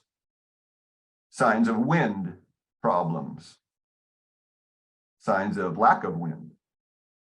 Okay. So then a yellow sclera then generally is a form of jaundice. When you see that yellow in the white of the eye, it means you're not converting carotene to vitamin A. Oh, wait a minute. What is he saying? Beta carotene in the carotenoids is not vitamin A. It's pre-vitamin A because they're water soluble. They must be converted to a fat soluble vitamin called retinol, R-E-T-I-N-O-L. And that's your true sunlight vitamin. And if you want to cure anemia, not a low red blood cell count, where the red blood cell count's normal, but the hemoglobin and hematocrit's low, you cure that with vitamin A rich foods. That's the old data that Morley Robbins of the root cause protocol has laid out for us. Goes back about 80, 90 years where all the brainwash started. Believe me. From 1890 to about 1930, there was a lot of bad stuff going down in this country. I know because I've researched it. It's horrendous and hideous. So this was all this stuff was hidden from us, folks. Great. Any more questions? No question? All right. So let's just go a quick summary here before I move on to the next thing. So chronometer helps you build some awareness. So the first step is actually just tracking what you're doing and being aware, like, okay, when I eat that chocolate bar, what am I thinking? What am I feeling? When I have my 6-pack of beers after work, what am I thinking and feeling? When I'm having my morning coffee that most people should not have every day, what am I thinking and feeling? When I'm having my, my 5 slices of sourdough bread with my spaghetti, what am I thinking? And so you do that by chewing your food longer. So the next practical aspect is chew your food 50 chews per mouthful. 5, 0. I worked in cancer therapy, folks, with macrobiotic people, and that was how they were curing cancer. Was if you had cancer, when I studied with them in the 90s, you had to chew each bite 300 times. Oh my God. What's the average American chew rate? 5 or 10 chews per mouthful. Barely 5 or 10. It's almost like a vacuum cleaner for some people. So chewing more will get you better digestion. Guaranteed. I know because I was the fastest eater 30 years ago. I prided myself on getting done fast so I get to dessert before my brother. You know that one? I want to finish food fast. And Carol, yes, I do work with people long distance. I have a great, do the Zoom thing. and we can do lab work and photographs. So that works really well, long distance, a lot of clients on Zoom. So we're coming back to just loving ourselves in our broken, traumatized state. If you're on this call with me, no one comes to see me that isn't in what I call the empath family. So if you're on this call with me, you're suspect of being one of the woo-woo empaths walking the planet. Why? Because you're on the call with me. And we're here to bring in what's missing in health in the world, and that's the bridge between the hard sciences and the woo. I'm a bridge person. Here, I'm going to explain heat in terms of what heat looks like in your lab work. I'm going to explain what dryness looks like in your lab work. I'm going to explain what degeneration looks like in your lab work. I'm going to explain what healing looks like. Most medical people cannot do that. Unfortunately, there's a lot of great, bright minds in the doctor world, but they haven't been taught how to look at life. They've been taught how to look at dead stuff and how they're all separated. But very few medical professionals work with what's the living template. Like in common law, you're the living man and woman. The word person should be a certain red flag to all of us. The word person means slave under USA Incorporated. That's why they're trying to eliminate man and woman. They want to make you a person, and then you are patented by your social security number in the USA Corporation. The USA is actually a corporation posing as a government, providing government services since 1871. But we won't go into that too much because it's a horrendous topic. That's why you see the liars kind of around what they've been doing for the last number of years. So you want to be aware of it. And then awareness is, can you stomach what it is you're becoming aware of? Can you stomach it? Can you grok it? Like, oh man, I'm an addict. That's what I had to do. I wrote a blog about it. You can see it on my blogger site on my website. It's called Confessions of an Ex-Carboholic. And I wrote it for all of you. I wrote it about 20 years ago as I was coming out of carbohydrate addiction. It took me a decade. I'm a Taurus. I love my indulgences. I knew I needed to be off flour products and wheat and granola and Toll House chocolate chip cookies and all that. And it took me a decade. I was stubborn. Those bugs, they weren't giving up easy, And then I went to do the parasite work, and I did over 1,000 enemas and stuff up the rear end and stuff down this end and stuff on the skin. And very few people have done the work I've done, but it made me who I am. My allergies are gone. My gut lining's healed. The tongue, no coating on my tongue, which isn't bad. It needs to be have a little coat, but I don't have a big mucus layer on my tongue anymore. And so awareness, loving our broken choices, and then moving on to make the next higher decision is how it works. So chronometer, then you can start to look at, okay, I'm eating too many carbohydrates. And what you want to do is when you get those cravings, like the oral fixation, what you want to do is you just want to have celery around. I have carrot, celery, radishes because they're usually always available and they don't need to be refrigerated. You can carry them around in a little plastic baggie all day. And when you get that oral fixation to crunch on something, have a carrot or a celery or a radish. In the summer, you can have cucumbers and squashes and whatnot, but that's the best way to kind of manage the oral fixation is give your chewing, because chewing releases aggression and tension. So in Jungian psychology, if you're not chewing, you're not doing activity to release your aggression, guess what? It's eating you away from the inside. And that's where we have something about that on a slide here. Come on up. Yes. Stress. So this is from Jack Tips again. I borrowed from his system. So we're going to give Jack Tips full credit, sclerology teacher. So stress is inevitable, folks. Stress is inevitable. Suffering is optional. As my spiritual teacher said 20 plus years ago, pain is inevitable. Suffering is optional. So I've been able to reduce mine and other people's pain by telling people, understand the story about your pain, understand the story about your stress, and you can reduce it by not believing the story you're telling yourself. I've had a lot of injuries and I've heard a lot of stories. Oh, I'm never going to walk again when I hurt my foot. Oh, I'm never going to use my shoulder again when I tore my rotator cuff. Doctor's story when I broke my neck 36 years ago. You're never going to surf again. Don't believe the stories you're telling yourself, and your suffering can go down by 90 to 95%. Go into your breath. When you're believing a story, go into breathing in 6 count inhale and 6 count exhale.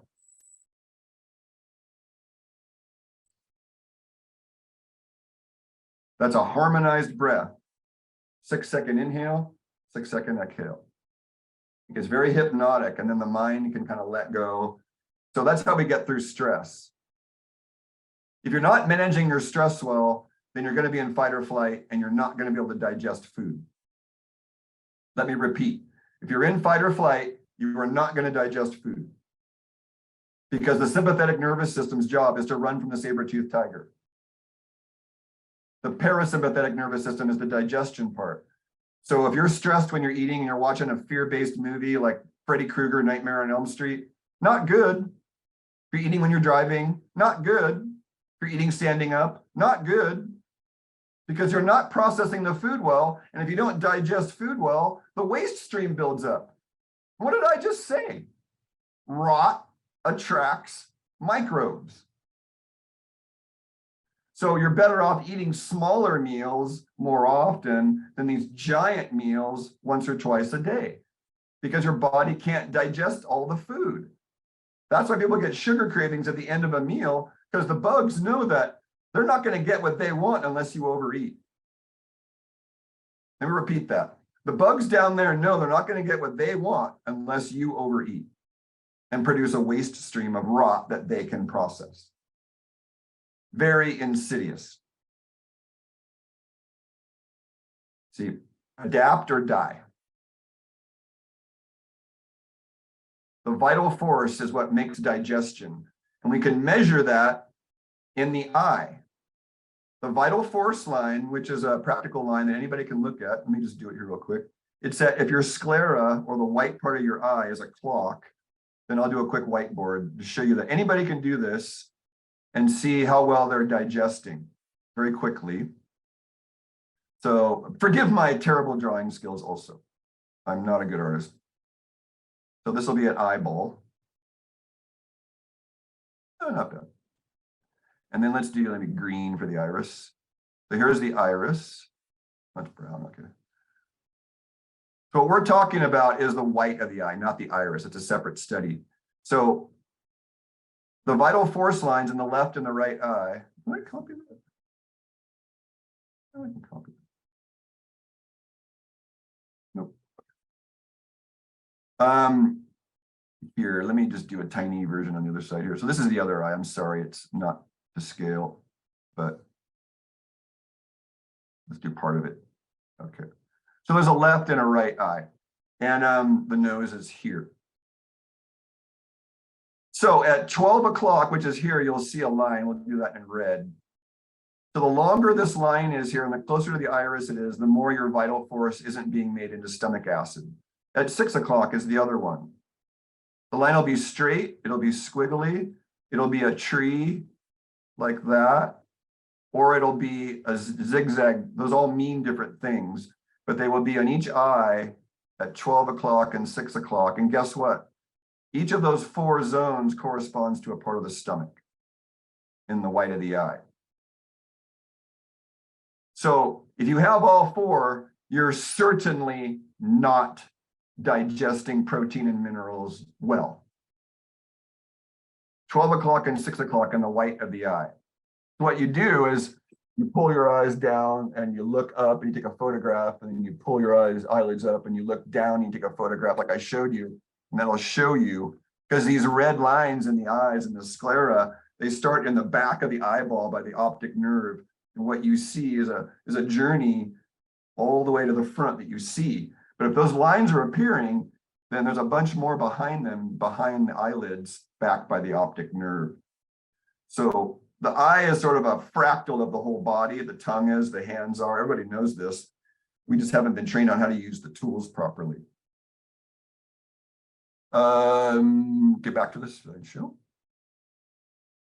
Oh, wrong one. I'm going to finish in about 5 minutes. If anybody has questions, we'll do 10 minutes of just general Q&A. All right. Oh yeah, Vital Force uses many tools. So temperature is one, like a fever. Bowel changes is another tool the Vital Force uses to manage water balance. So fever, diarrhea, vomiting or nausea, perspiration, sweating, and congestion, inflammation, encapsulation, whatnot. So these are the ways the body compensates for stress when it doesn't get what it needs or there's a severe imbalance. The most important way to restore yourself, you have to sleep and rest. If you don't sleep well, then lie down and don't do anything.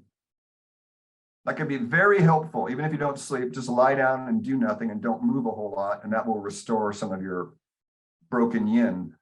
Cravings and thirst are a definite way that our body uses energy to manage itself. And I think that this is a great slide here. This is Jack Tips. He has a great sense of humor. Stress, perceived or imagined, see as a survival response. To some individuals under stress, these two dolphins may appear to be different. He's trying to be funny. A cow and a dolphin. So this is a very bad image, but what you're seeing here is there's an optimal amount of stress at the top of the hill. That's called eustress, EU. You need a certain amount of stress to poke and prod you. If you have too little, see, sleep. There's your classic. I grew up in Santa Cruz with the pot smokers. And so the classic unmotivated smoking pot all day is over here on the left. And the person jacked up on 25 cups of coffee is here on the right. So the right in the middle is where we want to be. And this is really a big slide, but I wanted to show you. So stress, see, if you don't get the nutrients you need, then, oh, wow, I need minerals, I need B vitamins, I need magnesium, I need copper, I need iron, and I need oxygen and other elements. Oh shit, my nutrient deficiencies are causing my chooser to make poor choices. And then my insulin cortisol wagon's messed up. And my sodium's depleted. Oh God, then my adrenals go down. And then then my endocrine system's affected. Shit. And then there's a gut-brain connection. So the last slide I'm going to show today, or last thing we're going to look at, is what nutrients does the chooser need?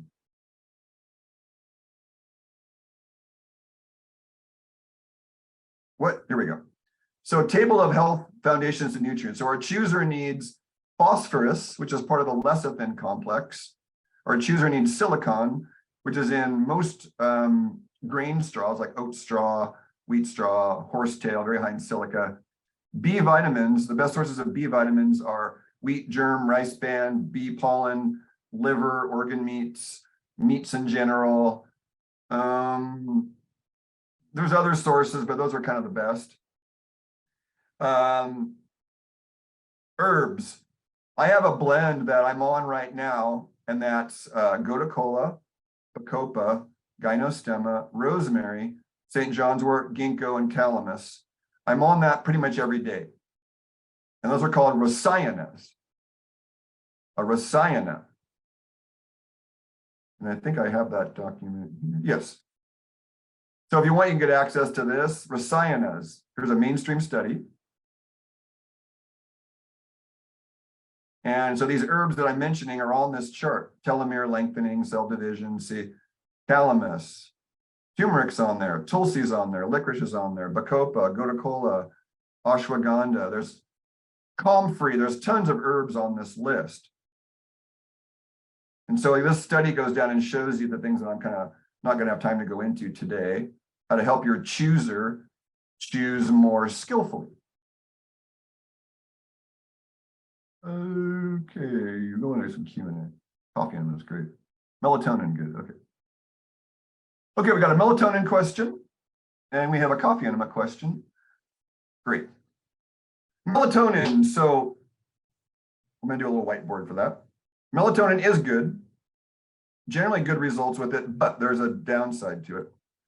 So melatonin, we're going to do a little endocrine chart here. Yeah. Yeah, let's draw, let's do it. Okay. So here's the head, and excuse my not to scale drawing here. There's the head. And then let's do the thyroid in yellow. And then we'll do the gonads in orange, or the adrenals, excuse me, the adrenals next. And then we'll do the gonads, which we'll do those in black. So ovaries and or testicles. And so in the brain here, let's draw some little eyes, this character. Give him a happy face. There we go. Okay. So in the brain, then there's lower brain structures and higher brain structures. Okay. So what I'm going to do right here is point out the lower brain structure is the pituitary. Pituitary. That's the lower brain structure. The next one above it is the hypothalamus. I think you might see where I'm going with this. And then the one above that's the pineal. So it kind of, what you want to do is then realize, like, okay, this is the top of the heap up here. So this signals this, which signals this, which signals this. And there is some of the hypothalamus direct interface also with the adrenals, I believe. So what you're looking at is, so melatonin, this is the mystery of the sunlight article that I wrote and talked to Susan's group, the Weston Price group, about, is that melatonin, let's save that and then clear. So look at this, you guys. Melanin.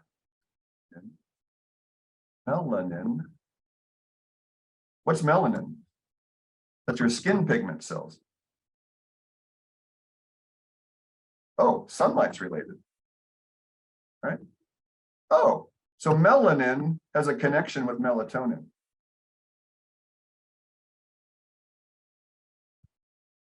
Or light. So the problem then is, if you take melatonin too much too long, you're telling your body to stop making it. And melanin, melanocyte stimulating hormone, or MSH, you can look that up. Melanocyte stimulating hormone has a lot of keys into Lyme, Candida, Epstein-Barr, immune problems. What did he just say? That's why you need sunlight. And D3 is a big bag of baloney. Don't take D3, folks. Take it short-term only, in smaller amounts than they say, and get vitamin A rich foods. So melatonin, then, if you need it, it's a sign something's off. Melanin, there's a whole, it means you're not maybe getting enough protein or digesting protein. And you can tell that from the basic lab work. So melatonin's fine, but don't consider it. If it's a long-term strategy, no way. I have my clients do a 3-month thing with it. And then we figure out during those 3 months what we need to replace and fix. Just like prednisone or cortisone. Sure, let's use it for 3 months. And then meanwhile, let's figure out why you're inflamed and in pain, but it's not a good long-term strategy. K2, I'll finish that one really quick. You don't need K2, you don't need any K ever at any time. It's in all grass-fed dairy and animal fat, and it's in all greens. So please don't take K. As a nutritionist 30 years in, I've never prescribed K, not even once. Never, ever have I prescribed K. Oh, recommended, sorry, can't use the word prescribed. So no K, you don't need K. You don't need D3 with K and boron. You need sunlight and cod liver oil and natural forms of D that come from sunlight and cod liver oil. Oh, by the way, cod liver oil has high vitamin A also. So D and A have a relationship. A is your sunlight sensor, D is your sunglasses. So when your D3 numbers are low, that has nothing to do with the active form of D. The D3 test, 25-hydroxy D3, is the storage form of D, has nothing to do with the active form. And if it's low, it means you have inflammation. So taking more D3 is like taking aspirin. It will deal with the numbers, you'll have great numbers, but it won't correct the inflammation. So if your D3 is below 30, you have inflammation, and taking D3 isn't correcting the problem. Taking radiated sheep fat is not the answer. to an inflammatory lifestyle. But that's what they want to sell you is the pill. Well, take this one pill and your Ds will go up. Oh, great, you got great looking numbers now, but your health isn't any better. Shut up. All right, great. And K2 is part of that.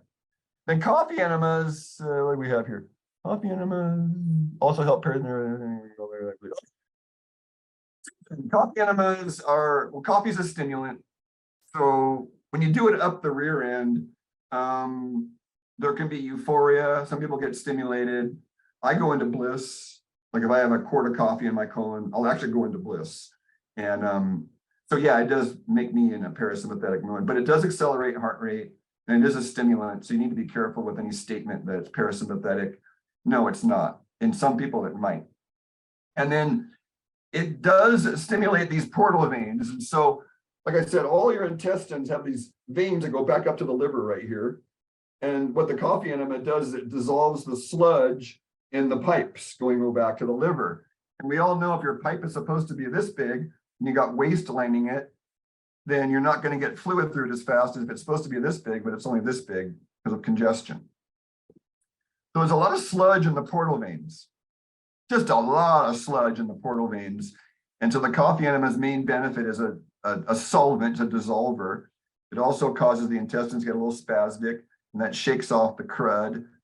And then there's this other science thing about palmitic acid in the coffee that increases liver detox by tenfold. And I can't find a lot of evidence of the science of that, but if somebody has it, I'd love to have it myself. So you have to have vitality. I have a talk on Rumble you might want to look at. It just came out a couple of days ago that vitality is everything. So if we're going to do fasting and cleansing therapies and you have low vitality, you've got to get your vitality back before you cleanse because tired cells won't detox. Tired bodies won't detox. So you have to get your vitality up before you go into a heavy fasting protocol, unless you're fasting and resting. If you're going to do a 3-day fast and you're lying around in bed, great. 3-day fast out there in Silicon Valley working, not good. Okay, magnesium supplementation. Yes. So the best form of magnesium on the planet, hands down, are green juices. What do you say? Best magnesium on the planet is green juices. Chlorophyll and hemoglobin are identical. Hemoglobin has iron at the center of the blood cell.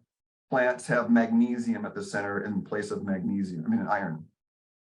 So Keith, that's the single best easy source, fresh green juices. Yeah, dried green's not as good, but still good, like green powders. And then the next best is the ocean water form of magnesium, or the chloride form. And I use Premier Research Labs pH minerals for that, very inexpensive. So that's the chloride form of magnesium. And then all other forms of magnesium are ligand, L-A-G-I-N-D, or man-made. And I use the standard process magnesium lactate. So that's lactic acid from fermented beets. It's standard process bound to magnesium. Very good product, but it's low dose. I use the malate from Jigsaw Health. This is all available on my FullScript account. You go to my website, you can buy this stuff on my FullScript account right off my website. So magnesium malate from Jigsaw Health, get the bee-free one because the bees are synthetic coal mining waste. Get the bee-free one, and that's a high-dose magnesium malate. All magnesiums in these forms are okay except citrate. Do not use magnesium citrate. It causes oxygen and iron to go out of balance.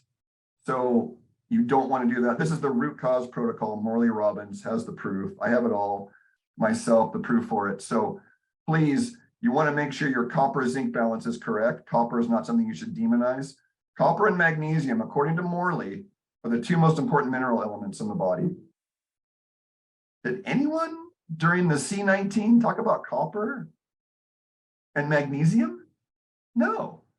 Ascorbic acid, zinc, and D3 all block copper and magnesium metabolism. So please learn from somebody else. Let's see, fresh frozen. Yeah, flash frozen, dried, it's all good. You want stuff as fresh as possible, but if you want good magnesium, just think greens. Think you could get the purified ocean water form, which is the chloride form. And then lactate, glycinate, and malate are my preferred. But any magnesium's all right as long as it's not citrate, and that's calm. I hate to pick on calm, but it's a citrate form. And citric acid made synthetically is a big problem versus citric acid in an orange. I'm actually a nice guy. I just kind of strong personality, that's all. Skin problems, great. So I have a paper, we did exploration of this. Thanks, Keith. So in the B vitamin deficiencies, they have all these old keywords. And so niacin was considered part of pellagra, and there were the 3 Ds of pellagra: dermatitis or skin issues, dementia or mind issues, and diarrhea or bowel issues. So certain B vitamin deficiencies tied in with skin problems. If they have a mind that's messed up and a gut that's messed up, you nailed it. And niacin, even synthetic niacin, is a good place to start in that case. You want to look at the tongue. If there's a leaky gut, there's usually a skin problem. Then there's the drainage thing. And so if you get your eyes analyzed and your lab work in your tongue, then Keith, that would tell me more context about the nature of the psoriasis, because I don't treat symptoms, I treat people with symptoms. So what's the context behind the psoriasis? And generally psoriasis in skin cases, what was that acupuncture dude? He's here in the Bay Area. He had the triangle of the gut, skin, brain axis is how he put it. That local acupuncturist, I forget, I want to give him credit, but I can't remember his name. So it was the gut, skin, brain axis. So when your nerves are getting constant bombardment, skin issues, almost mold in the home, mold certain. So there's a lot of things to look at, Keith. And so I would say, yeah, come and get just a brief. Best way to contact consult. Well, let's screen share for a second here. My website's set up to be, I get shadow banned because I'm telling the truth. But my website's very easy to find. I even got the certificate that makes, oh, your scammers are waiting for you. So this is my website, and look at how easy it is. Schedule an appointment, upper right corner. That's how easy it is to come see me. But if you want more, then my website's kind of loaded, and I have a Google Drive right here that has stuff like this. See, a whole set of papers on the chooser. And I'll finish with this just to show you. Crystallization of thought. Thoughts crystallize inside us as joint pain and whatnot. We don't even realize it. There's that pineal thing again. Crystallization of thought. Reaction, rear brain stuff, choice, forebrain. This was a community dinner talk, so please come to my community dinners. But for getting a hold of me, it's fairly easy. Go to the website, and you can go to who we are, who the team is. And if I'm not right for somebody, I have a team of about 4 or 5 people that personality-wise, that's a good way. I'm on YouTube, I'm on Rumble, I'm on LinkedIn, I'm on TikTok, I'm on everything, Instagram. But I post mainly on my Health Alchemy Nutrition page on Facebook. I post on Rumble very regularly. I stopped posting on YouTube because I got too many strikes. They were definitely trying to take me down. Leg cramp, okay. Leg cramp, great. So Richard. So I just unmuted myself. Is that all right? Yes, that's great. That's wonderful. So I have a standing workstation. I stand all day at the computer when I'm working, which is most days. And I have big leg muscles from years of walking, hiking, biking, all sorts of stuff. And I get leg cramps sometimes at night. And they're gnarly. They're like, drop you to your knees, go to the hospital, get Demerol. I'm not doing that, but I know other people that have done that. And I'm looking for I have bad words. What do I, how do I stop this? Because I don't want to sit down, because I think that's not great. And reduce those leg cramps. Okay. So I'm going to give you a simple, if you want to be scientific about it, I'll just give you a couple of things. And then if those work, then come back to me and we'll go to the next step. So you have to figure out, this could be, in my world, I'll have 7, 8, or 9 questions, Richard, to follow this up. Okay, Betsy, I'll get it right with you. So the first question is, okay, when are they occurring? So they occur when you're lying down at night. They don't happen during the day when you're standing? They don't happen at all when I'm standing. Sometimes they happen at night when I'm laying in bed and it could be as simple as my big toe getting caught on a sheet. Or it's that And then kind goes of, into spasm. and then it'll just go into spasm. And it usually starts out on the inner thighs because those are my largest muscles. And Okay. or sometimes it can happen as I'm getting out of bed as my feet touch the ground. So your big toe and your inner thigh share 3 meridians: liver, spleen, kidney meridian. Mm-hmm. Your main yin organs. It's worth looking at the health of those. And the channel goes up from the inner thighs up through the center of the body, kind of like this, and into the organs. So, but the pH is the big issue, Richard. If it's worse when you're lying down, then you're not. When you go into a rest mode, the body goes into an alkaline pH, and that's where you have nutrient lockout. So first of all, get yourself the magnesium that I mentioned, the malate form, because you can high dose that. And you want 900 milligrams a day, which is about 7 of those pills. So the way you do that, you take 2 when you wake up, 2 before bed, and 1 with each of 3 meals. You don't have to take it with food. You don't have to not take it with food. So it's very easy to get a high dose in. And you need magnesium. You got to get that much and do that for 3 months.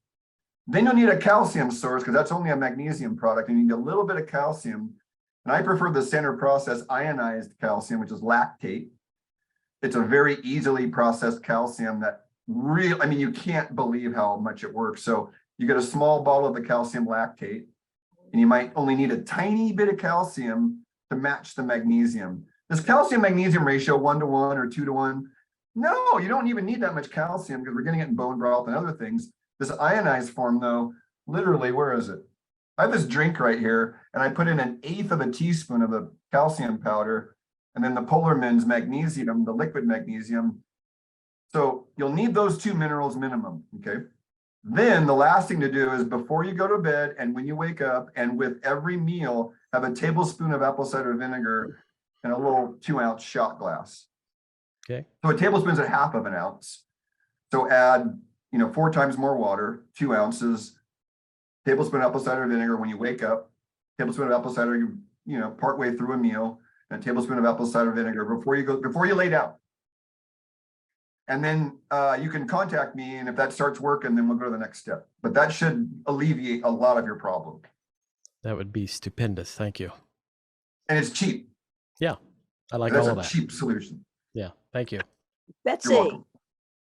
I Betsy. have a lot of friends that are in remission from breast cancer or have had, it in the past, and they're trying to do like root cause things to prevent occurrences. Do you have such a general protocol or advice for people in that circumstance? Thank you, Betsy. Yeah, my whole life has been a study of the feminine and of women. So much so I disowned my masculine side as a young man and then had to reclaim it. So, Betsy, I have probably a couple hundred breast cancer cases since the mid-90s. And here's the psychology of the breast cancer lady.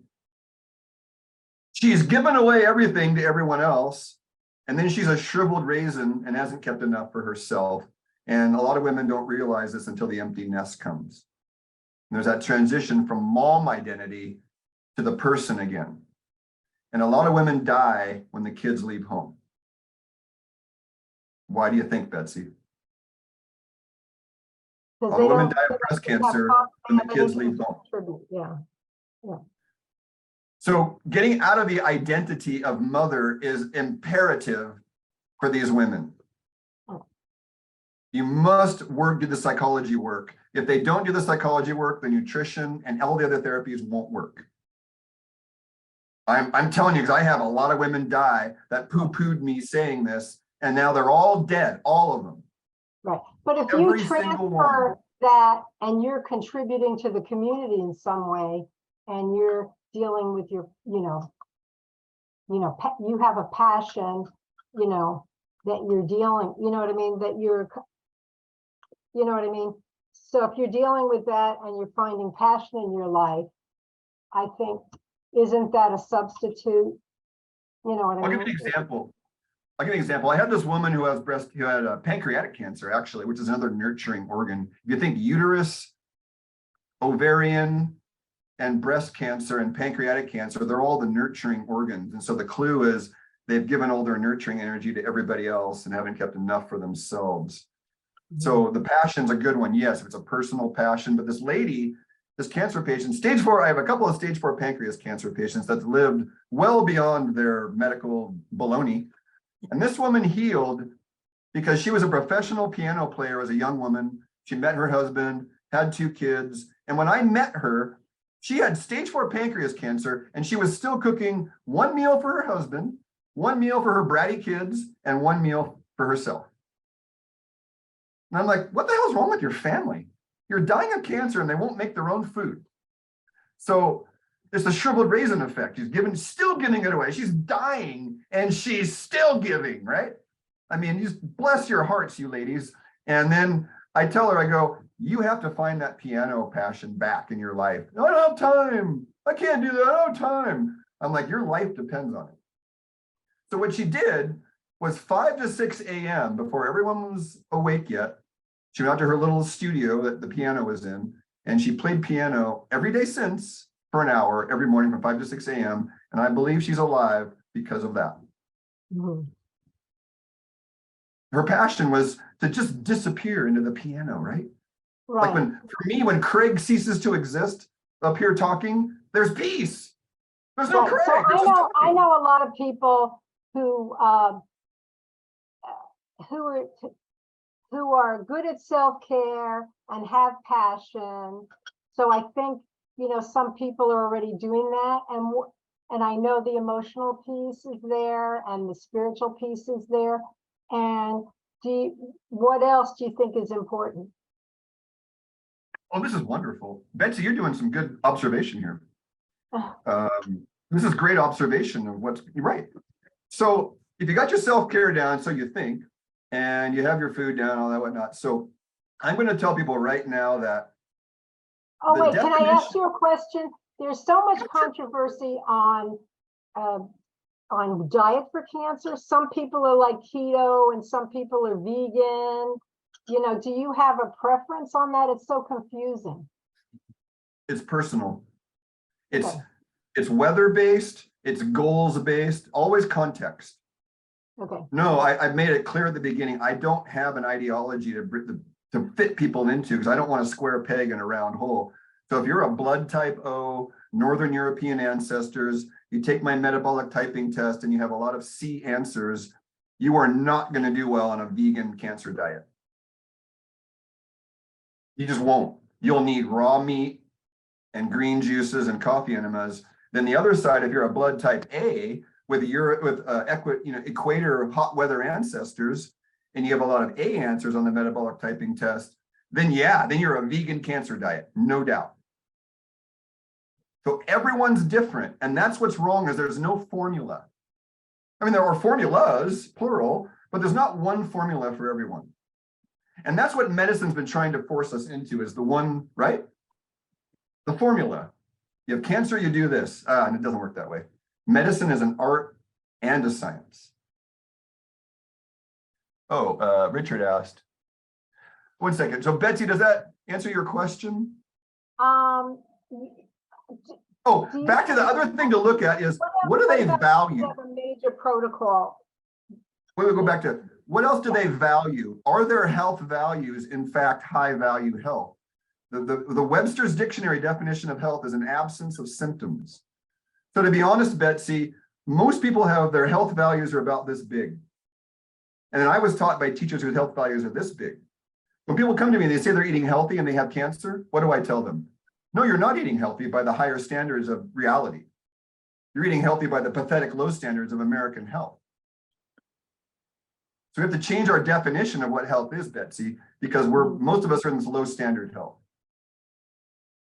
And it's really important to understand that. Like, I'm trying to be an example of a higher level health. I'm not perfect. I have lots of flaws, and I'm not afraid to share them. Now, the difference between me and most people is I've got my dysfunction, but I'm not afraid to stand up here and you can ask me anything and I won't be afraid to answer, because I got nothing to hide, nothing I've done that's so shameful I couldn't share. I'm here to be an example of a transparent health professional. And that's what's missing in people is, oh, I eat healthy. No, don't assume you are. It's the assumption that's the problem. Right. But last question, because I know you need to get on to other people with this. Are there any supplements that you say are super critical? In today's world, very good. And if you notice that guy's nose, when you look at his nose had all those purple blood vessels that you see on the alcoholic also. You know, the purple blood vessels on the nose. That's bioflavonoid deficiency. In Chinese medicine, that's called, they can't keep the blood in the vessels. The spleen can't hold the blood in the vessels. And that's a certain bioflavonoid deficiency. So, Keith, Keith, I want to connect with you. I think I have a paper of yours from years ago. I'd like to talk with you about it, about the immune system. I think it's the same guy. But anyways, Betsy, let's move on to, there was one other question here. Oh, Richard. I haven't been following what the Gershon, I think it's the daughter down in Tijuana, is keeping the clinic going. And so I haven't been following what their current last 4 or 5 years, what they're doing. But I know the Optimal Health Institute in San Diego, they're really big into coffee enemas and green juices, like green juice in every orifice kind of thing. So I use coffee enemas. I just did one the other day, and I went into bliss and changed my whole day for the better. And then the one before that, a month earlier, it made my day worse. I never know what I'm going to get.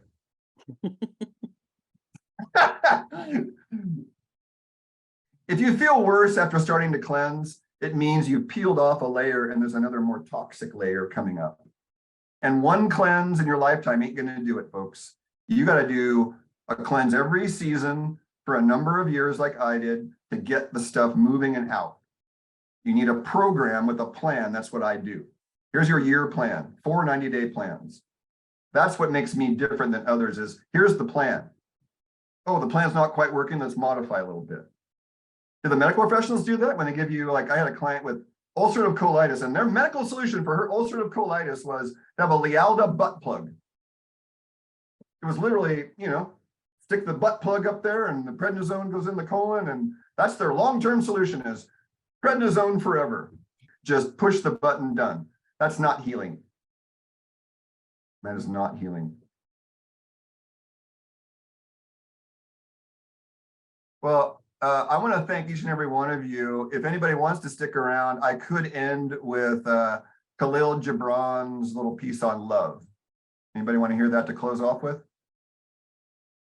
Susan, you want to hear Khalil Gibran piece on love to end? Oh, beautiful. Thank you, Susan. My teacher, Ajashanti, has this wonderful saying, every love sheds a tear. Every love sheds a tear. It's just so beautifully put. So I will go, this book, Khalil Gibran, the Prophet, was on my mom's bedside most of my life.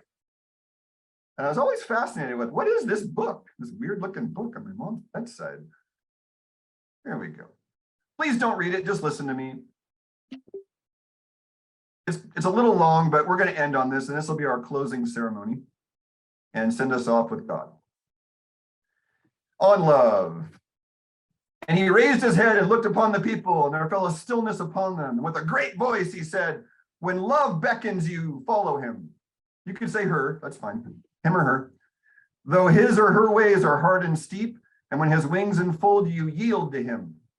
Though the sword hidden among his pinions may wound you, and when he speaks to you, believe in him.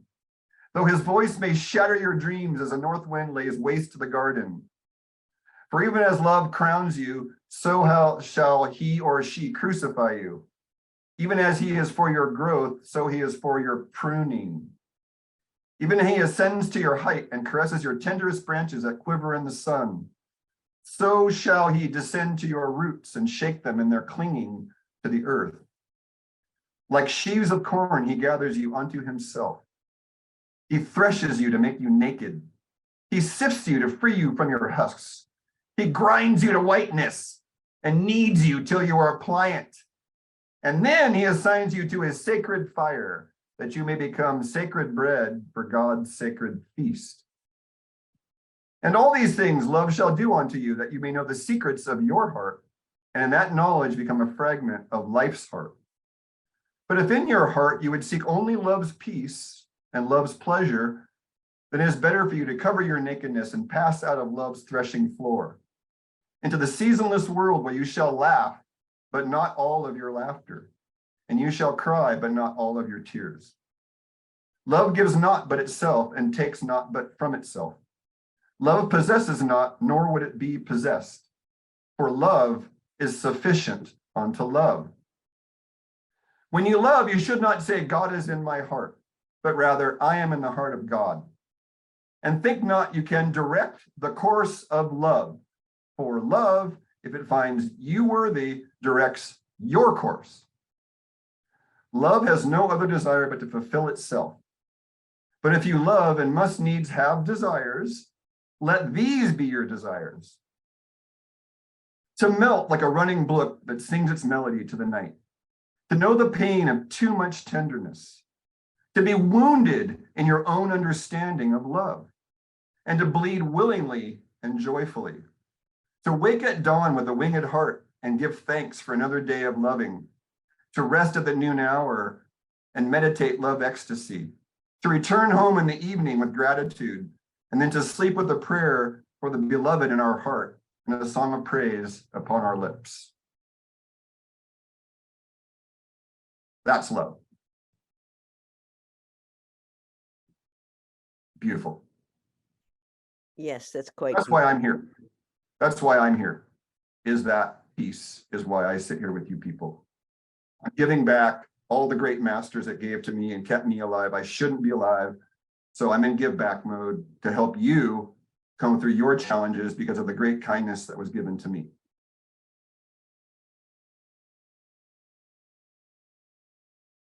Thank you, Susan.